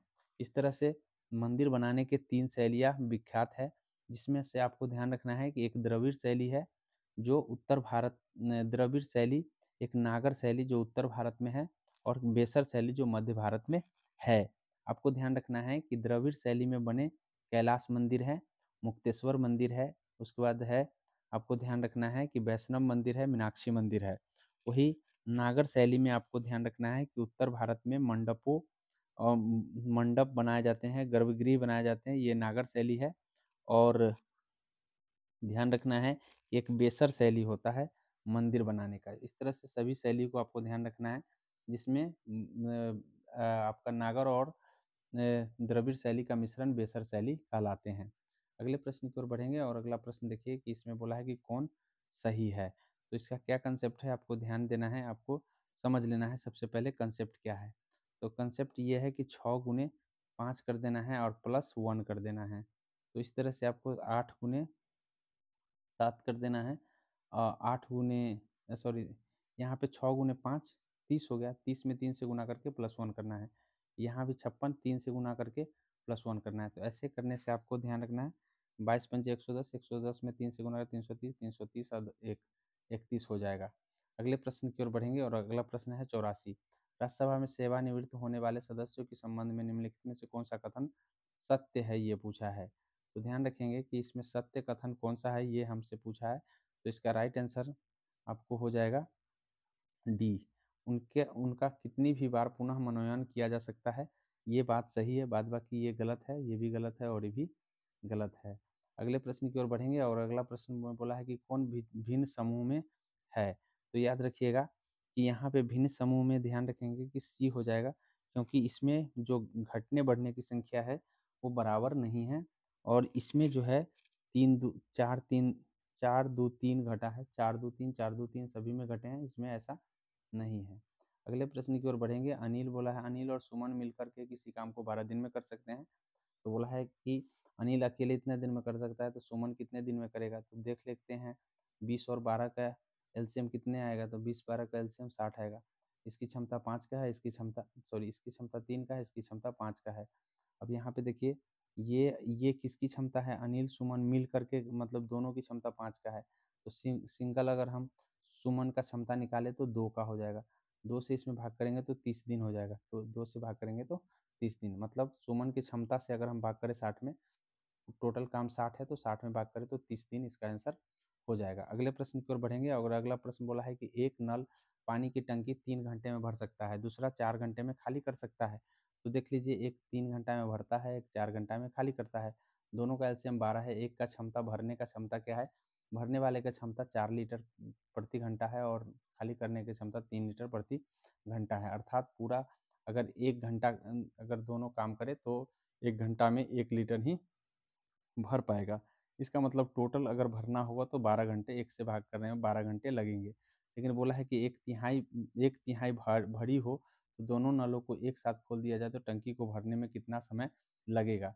अर्थात कहने का मतलब है कि 1/3 ऑलरेडी भरा हुआ है, तो 2/3 भरने में कितना समय और लगेगा, हमको ये पूछा है। तो टोटल 12 घंटा लगता है, तो 12 से हम गुना करके हम निकाल सकते हैं। 3 चौका 12, 4 दूना 8 घंटा और लग जाएंगे। इस तरह से ध्यान रखना है। एक बार फिर से बता देते हैं, 3 घंटा में 4 घंटा में दोनों का इफिशियंसी 4 का और 3 का आ गया। अगर भरने की बात करें तो एक इफिशियंसी 1 घंटा में 1 ही लीटर भरेगा। भरना कितना है, 12 लीटर। तो 12 लीटर तो 12 से भाग 1 से भाग करें तो 12, अर्थात टोटल भरना हो तो 12 घंटे लगेंगे। लेकिन 1/3 ऑलरेडी भर चुका है, इसलिए 2/3 बचा हुआ है, 2/3 भरने में 8 घंटे लग जाएंगे। इस तरह से आपका राइट आंसर हो जाएगा ए। राइट आंसर ए हो जाएगा। अगले प्रश्न की ओर बढ़ेंगे। नेक्स्ट प्रश्न देखिए, रक्त में जल की मात्रा लगभग कितनी प्रतिशत होती है। तो रक्त में आपको ध्यान रखना है जल की मात्रा लगभग में आपको 90% जल की मात्रा होता है। इस बातों को ध्यान रखेंगे। प्लाज्मा में आपको ध्यान रखना है रुधिर 55 से 60% होता है, जिसमें आपको ध्यान रखना है 90% रक्त में जल का प्रतिशत होता है। रक्त में आपको ध्यान रखना है कि और भी कई प्रोटीन मिले होते हैं, जिससे फाइब्रोनेजिन, प्रोथ्रोम्बिन, ग्लूमिन, ये सब प्रोटीन होते हैं। उत्सर्जी पदार्थ होते हैं, ये सारे चीज़ होते हैं। वह ट्रैफिक पुलिस किसे कहा जाता है। तो ध्यान रखिएगा, ट्रैफिक पुलिस गोल्जी काय को कहा जाता है। गोल्जी काय की खोज कैमिलो गोल्जी के द्वारा किया गया है। बात कर लेते हैं माइटोकॉन्ड्रिया की। तो माइटोकॉन्ड्रिया की खोज आपको ध्यान रखना है कि अल्टमैन के द्वारा किया गया था। और माइटोकॉन्ड्रिया को power house of the cell कहा जाता है। लाइसोसोम का खोज आपको ध्यान रखना है, डी ड्यूबो के द्वारा लाइसोसोम का खोज किया गया था। और लाइसोसोम को आत्महत्या की थैली भी कहा जाता है। इसमें प्रोटीन होता है, प्रोटीन की फैक्ट्री भी लाइसोसोम को कहा जाता है। राइबोसोम को ध्यान रखना है, राइबोसोम प्रोटीन और आरएनए का बना होता है, इस बातों को ध्यान रखना है। और ध्यान रखना है कि यह अंतःप्रद्रव्य जालिका झिल्लियों की सतह से सटे होते हैं और इसकी खोज पैलेट नामक वैज्ञानिक ने किया था। अगले प्रश्न की ओर बढ़ेंगे और अगला प्रश्न आपका है विषम का चयन करना है। विषम का मतलब अलग को चयन करना है। तो यहाँ रखिए ये सब के सब बच्चे का से है और ग्रांट बच्चे का नहीं है, इस बातों को ध्यान रखना है। अगले प्रश्न की ओर बढ़ेंगे। वैदिक काल में स्वर्ण व्यवस्था किसने ने प्रतिपादित किया था? तो वैदिक काल में वर्ण व्यवस्था मनु के द्वारा पहली बार मनुस्मृति में प्रतिपादित किया गया था। हिंदू धर्म से संबंध प्रमुख और सबसे प्रामाणिक ग्रंथ माना जाता है। मनुस्मृति में आर्य संस्कृति के 4 क्षेत्र ब्रह्मवर्त, ब्रह्मऋषि, मध्य देश और आर्यावर्त का उल्लेख मिलता है। मनुस्मृति में 4 वर्णों का उल्लेख भी मिलता है, याद रखेंगे इतनी बात। अगले प्रश्न की ओर बढ़ते हैं और अगला प्रश्न है कि विषम का चयन करना है। विषम में आपको मॉनिटर हो जाएगा, ये आउटपुट डिवाइस है, बाद बाकी सभी की सभी इनपुट डिवाइस है, इस बातों को ध्यान रखेंगे। सभी के सभी इनपुट है, बाद बाकी आउटपुट डिवाइस है। विषम को चयन करना है। विषम में बोला है कि तालियां, आलोचना, सम्मान, प्रशंसा। तो याद रखिएगा कि सभी के सभी प्रशंसा का विषय है, आलोचना अलग होगा यहाँ पे। अगले प्रश्न की ओर बढ़ेंगे और अगला प्रश्न बोला है कि भारत में निम्नलिखित में से किसके अंतर्गत पंचायती राज प्रणाली को व्यवस्था की गई थी? तो पंचायती राज प्रणाली की व्यवस्था आपको ध्यान रखना है कि राज्य के नीति निर्देशक तत्वों के अनुच्छेद 40 के तहत किया गया था, इस बातों को ध्यान रखें। मौलिक कर्तव्य की बात करें तो अनुच्छेद 51 क में जो है मौलिक कर्तव्य का वर्णन है और 42वें संविधान संशोधन के जरिए मौलिक कर्तव्य को जोड़ा गया था। मौलिक अधिकार की बात करें तो वर्तमान में मौलिक अधिकारों की संख्या 6 है और आपको ध्यान रखना है कि 6 प्रकार के मौलिक अधिकार है जिसका वर्णन 12 से लेकर के 35 अनुच्छेद में है। चुनाव आयोग का वर्णन आपको ध्यान रखना है, भाग 15 के 324 अनुच्छेद में आपको चुनाव आयोग का वर्णन है, इस बातों को ध्यान रखना है। अगला अगला बोला है कि भाई अलग को चुनिए, अलग को चुनना है। तो अलग इसमें यहाँ पे बी हो जाएगा। यहाँ बोला है कि भाई 18 के स्क्वायर में से 18 दूना 36 घटाया है, 12 के स्क्वायर में से 12 दूना 24 घटाया है, उसी तरह से 13 के स्क्वायर में से 13 दूना 26 घटाया है। इसमें ऐसा नहीं किया है, इसलिए राइट आंसर हो जाएगा बी। अगले प्रश्न की ओर बढ़ेंगे और अगला प्रश्न नंबर है 100 में दुलहस्ती परियोजना किस नदी पर है स्थित है, ये बोला है। तो दुलहस्ती परियोजना आपको ध्यान रखना है कि चेनाब नदी पर स्थित है।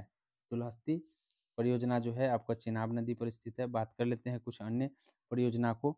तो भाखड़ा नालंग परियोजना, कोलादामा और नाथपा झाकरी और इंदिरा गांधी सभी सतलुज नदी पर है। और पोंग आपको ध्यान रखना है ब्यास नदी पर है। चमेरा रावी नदी पर है, थीन रावी नदी पर है। सलाल परियोजना और बगलिहार चेनाब नदी पर है। वही तुलबुल आपको झेलम नदी पर है। गांधी सागर और जवाहर सागर दोनों चंबल पर है। वही चंबल परियोजना भी चंबल पर है। टिहरी परियोजना आपको बिलंगना पर है और भेलंगना और भागीरथी पर है। रामगंगा नदी पर है। गंडक आपको गंडक नदी पर है। वान सागर सोन नदी पर है। उरी परियोजना आपको झेलम नदी पर है और टनकपुर काली नदी पर है। इतनी बात आपको ध्यान रखना है। अगले प्रश्न की ओर बढ़ेंगे। उस संख्या का चयन करें जो भिन्न है, उस संख्या का चयन करें जो भिन्न है। तो याद रखेंगे कि यहाँ पे भिन्न संख्या जो है आपका हो जाएगा ये डी, भिन्न है क्योंकि सभी जो है q+1 दिया हुआ है, सबका q+1 करके दिया है, इसमें ऐसा नहीं है। इस तरह से आपको ध्यान रखना है। राइट आंसर जो हो जाएगा आपका डी। अगले प्रश्न की ओर बढ़ेंगे और अगला प्रश्न बोला है कि भाई AB की वर्तमान आयु का योग 40 है, 4 वर्ष पहले उनकी आयु का अनुपात इतना था। तो 4 वर्ष पहले इसका अनुपात इतना था, तो अभी 4 वर्ष पहले की योग हम अगर निकालें तो 3 और 1 4 यूनिट हो जाएगा। तो 4 यूनिट प्लस 4 वर्ष पहले, तो 4 वर्ष इसका भी बढ़ेगा, 4 वर्ष इसका, तो 4 4 8 जोड़ देंगे तो अभी के उम्र के बराबर हो जाएंगे, बराबर में 40। ये 8 इधर आके घट जाएगा तो 32 हो जाएगा। 4 से इसको भाग देंगे तो 8 मरतबे कट जाएगा, अर्थात 1 यूनिट का मतलब 8 है। तो हमसे पूछा है कि बी की वर्तमान, तो बी 1 यूनिट में है तो 1 यूनिट में कितना हो जाएगा 8, 8 और प्लस 4 अभी बढ़ गया है तो 8 4 12, अर्थात 4 बढ़ा देने के बाद 12। 12 वर्ष अभी वर्तमान में बी का उम्र है, इस बातों को ध्यान रखेंगे। 5 से 6 के बीच घड़ी के दोनों सुइयों के बीच का सुई कितने मिनट का सुई मतलब होगा, तो याद रखिएगा इतना बजे जो है ना दोनों के घड़ी के सुइयों के बीच 7 होंगे, इस बातों को ध्यान रखना है। अगले प्रश्न की ओर बढ़ेंगे और अगला प्रश्न देखिए, यहाँ बोला है कि शब्दकोश के अनुसार ढूंढना है। 5 4 को पहले देख लेना है कि कौन पहले आएगा। तो 5 और 4 में देखिए ए से एल एम और ए से एल ई है, तो इस तरह से आपको ध्यान रखना है कि ई पहले ई वाले आएंगे ना कि एम वाले, तो 4 वाले गलत हो गए। अब 3 और 4 में से देख लेना है कौन आएगा। ए से एल भी लिखा हुआ है और ए से एल एम लिखा हुआ है, तो पहले 4 वाले आएंगे, 4 सी आंसर हो जाएगा। अगले प्रश्न को देखिए, अगला प्रश्न बोला है कि 1941 ईस्वी में 1941 ईस्वी में आपको ध्यान रखना है द्वितीय विश्व युद्ध के दौरान कौन सी घटना के कारण जर्मनी और उसके साथ राष्ट्रों का हार हुआ था। तो ध्यान रखेंगे इसका राइट आंसर सी हो जाएगा। 2 और 4 पर्ल हार्बर पर आक्रमण और जर्मनी का रूस पर आक्रमण, इस तरह से आपको ध्यान रखना है। अगले प्रश्न की ओर बढ़ेंगे और अगला प्रश्न देखिए, सही क्रम में ढूंढना है। तो इसी तरीके से पहले आपको ढूंढना क्या है कि पहले 5 और 4 वाले को देख लेना है कि 5 और 4 में से कौन आएगा। तो 5 और 4 में से आपको ध्यान रखना है कि सी यू एल है और सी यू सी है, तो सी यू सी वाले 5 वाले आएंगे, इसलिए एक और 4 वाले गलत हो गए। और एक 5 में देख लीजिए सी यू आर और सी यू सी, तो ये एक वाले भी कट गए। अब यहाँ 4 और 3 में से देख लीजिए कौन आएगा पहले। तो सी यू एल, तो पहले एल वाले आते हैं, 4 वाले आएंगे, तो इस तरह से ध्यान रखिए कि पहले 4 वाले ही आएंगे। तो 4 तो यहाँ भी है, 4 यहाँ भी है। और तो ध्यान रखिएगा कि अब 2 और 3 में से देख लीजिए, 2 और 3 में से सी यू आर आर और सी यू एल एल वाले आएंगे, तो 2 आएंगे, इसलिए ए आंसर हो जाएगा। अगले प्रश्न की ओर बढ़ेंगे और अगला प्रश्न बोला है कि भाई कौन सा मिलान होगा। तो इसका राइट आंसर आपको ध्यान रखना है, मनुष्य को हम होमोसिपियंस कहते हैं, बाघ को पैंथेरा टाइग्रिस कहते हैं, मोर को हमको पावो क्रिस्टिवो कहते हैं और मेढक को राना टिग्रेना। इस तरह से आप मिला लेंगे इसको। अगले प्रश्न की ओर बढ़ते हैं और अगला प्रश्न देखिए, अगला है कि भारत में सर्वाधिक क्षेत्र में फैले हुए पवन वन कौन सा है। तो पर्णपाती वन जो है ना भारत में सबसे ज़्यादा फैला हुआ है, इस बातों को ध्यान रखेंगे। अगले प्रश्न की ओर बढ़ेंगे और उससे पहले बढ़ने से पहले मैं आपको बता दूं कि उष्णकटिबंधीय सदाबहार वन जो है में रेजवुड और रबर बांस मिलते हैं, वही आर्द्र सदाबहार वनस्पति में आपको कैल और होलक साइडर मिलता है। उष्णकटिबंधीय अगर आर्द्र पर्णपाती की बात करें तो टीका, साल, शीशम, चंदन आदि के पौधे मिलते हैं। वही सवाना वनस्पति में छोटे वृक्ष और घास मिलेंगे और शुष्क कंटीले वनस्पति में आपको नीम, खजूर और बबूल मिलेंगे। इस तरह से आपको ध्यान रखना है। अगले प्रश्न की ओर बढ़ेंगे और अगला प्रश्न देखिए, यहाँ पे बोला है कि उस विकल्प को चयन कीजिए जो तार्किक और अर्थपूर्ण है। तार्किक और अर्थपूर्ण जो है ए है, आप इसको सजा करके देख लेंगे। पहले आपका आएगा थैलेमस, थैलेमस के बाद थैलेमस के नीचे आपको ध्यान रखिएगा, थैलेमस के नीचे कान का पर्दा होता है, कान के पर्दा के नीचे आपको हो जाएगा आपको कान के पर्दा के टॉन्सिल होगा, टॉन्सिल के नीचे नाभि होगा, सबसे नीचे आपका ये होगा। अगले प्रश्न की ओर बढ़ेंगे और अगला प्रश्न देखिए, अगला प्रश्न बोला है कि भारतीय संविधान में प्रारंभ मौलिक कर्तव्यों की प्रावधान नहीं था, संविधान संशोधन द्वारा संविधान के किस भाग में इसका समावेशन किया गया है। तो मौलिक कर्तव्य अभी हम बता दिए हैं कि भाग 4A के तहत जो है समावेशन किया गया है। 3 में आपको ध्यान रखना है मौलिक अधिकार है और 3A नहीं है, 4A है, भाग 4 में मौलिक कर्तव्य ही हैं और नीति निर्देशक तत्व है, इस बातों को ध्यान रखेगा। अगले प्रश्न की ओर बढ़ेंगे और अगला प्रश्न बोला है कि भाई व्यवस्थित करना है सही से। तो सही से व्यवस्थित करने का मतलब हो गया कि आपका हो जाएगा यहाँ पे डी, पहले आएगा आपको आवेदन करना, आवेदन करने के बाद आपका जांच किया जाता है, आवेदन की जांच के बाद आपको साक्षात्कार होगा, साक्षात्कार के बाद नौकरी मिलेगी, नौकरी के बाद आपको नौकरी शुरू हो जाएगी। अगले प्रश्न की ओर बढ़ेंगे और अगला प्रश्न बोला है कि ब्रिटिश सम्राट के अधीन नियुक्त भारत का प्रथम वायसराय कौन थे। तो ब्रिटिश सम्राट के अधीन प्रथम वायसराय आपको लॉर्ड कैनिंग थे, इस बातों को ध्यान रखेंगे। बात कर लेते हैं कि डलहौजी की, तो डलहौजी व्यापक सिद्धांत चलाया था। डलहौजी के को भारत का रेलवे का जनक भी कहा जाता है। इस तरह से आपको ध्यान रखना है। और भी चीज़ें हैं जो आपको ध्यान रखना है कि वारेन हेस्टिंग्स लॉर्ड लॉरेंस ने जो है निष्क्रियता के नाम से, शानदार निष्क्रियता के नाम से चलाया था। वही वारेन हेस्टिंग्स रेगुलेटिंग एक्ट के तहत बंगाल का प्रथम गवर्नर जनरल बना था। सुरक्षा प्रकोष्ठ की नीति वारेन हेस्टिंग्स ने लाया था। इस बातों को ध्यान रखेंगे। अगला है 113। 113 में बोला है कि भाई कौन सा प्रावधान कौन सा सही होगा। तो ध्यान रखिएगा कि इसमें क्या है, 3 × 2 × 5 कर दिए हैं। 3 × 2 गुने 5 कर दिए तो 30 आ गया।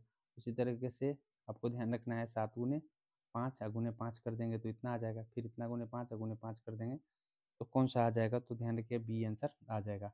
इस तरह से सॉरी बी नहीं सी होगा, इसका राइट आंसर सी हो जाएगा। अगले प्रश्न की ओर बढ़ेंगे और नेक्स्ट प्रश्न 114।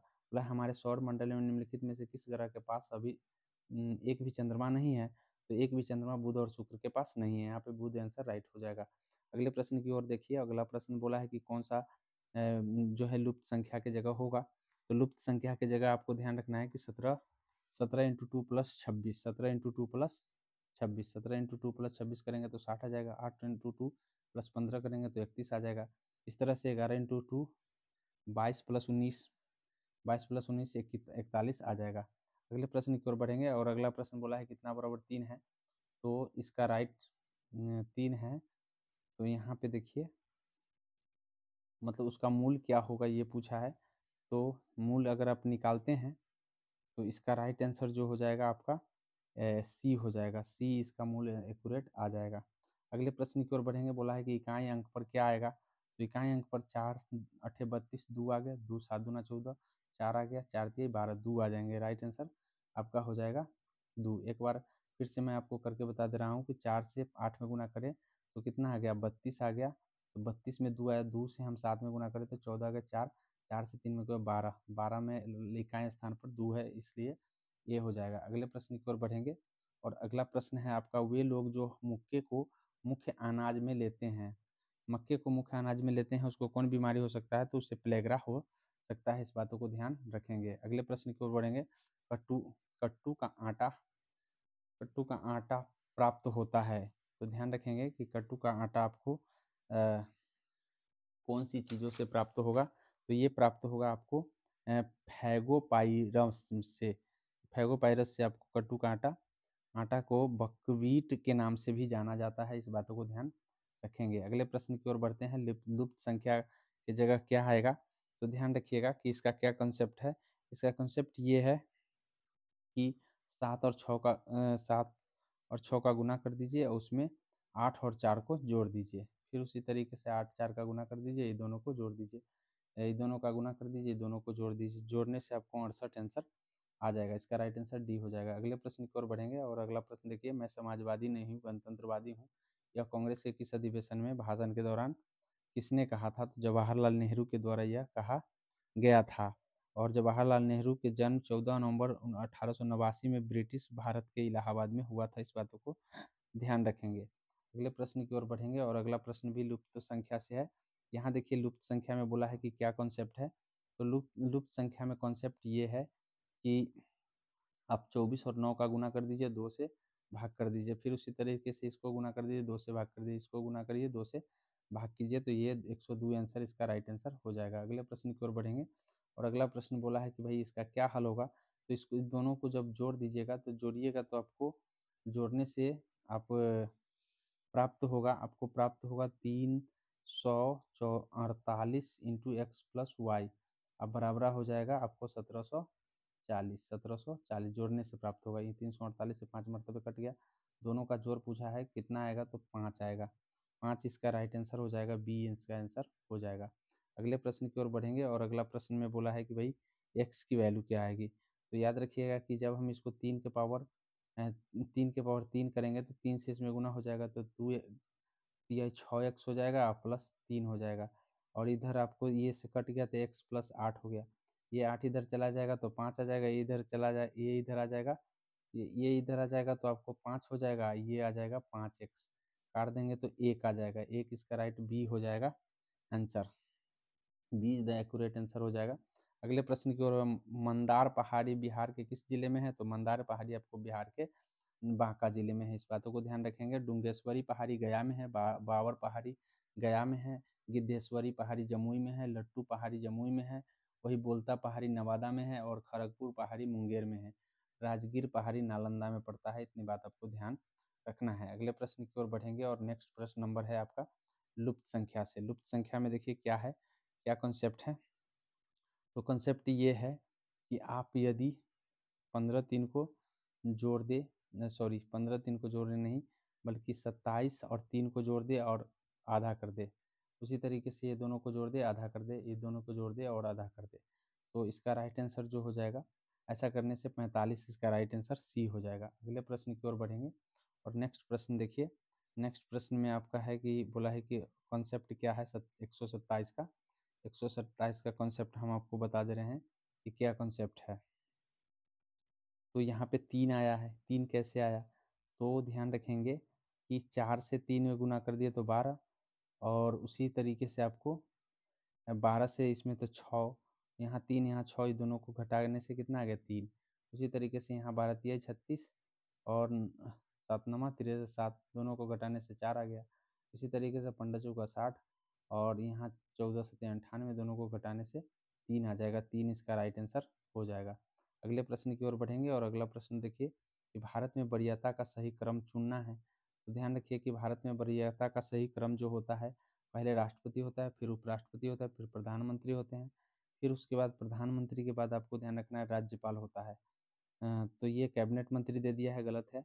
यहाँ कैबिनेट मंत्री दे दिया है ए में। कैबिनेट मंत्री नीचे राज्यपाल से नीचे होते हैं।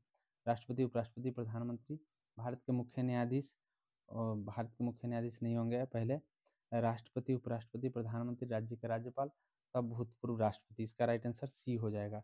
इस तरह से आपको ध्यान रखना है कि इसका राइट आंसर सी हो जाएगा।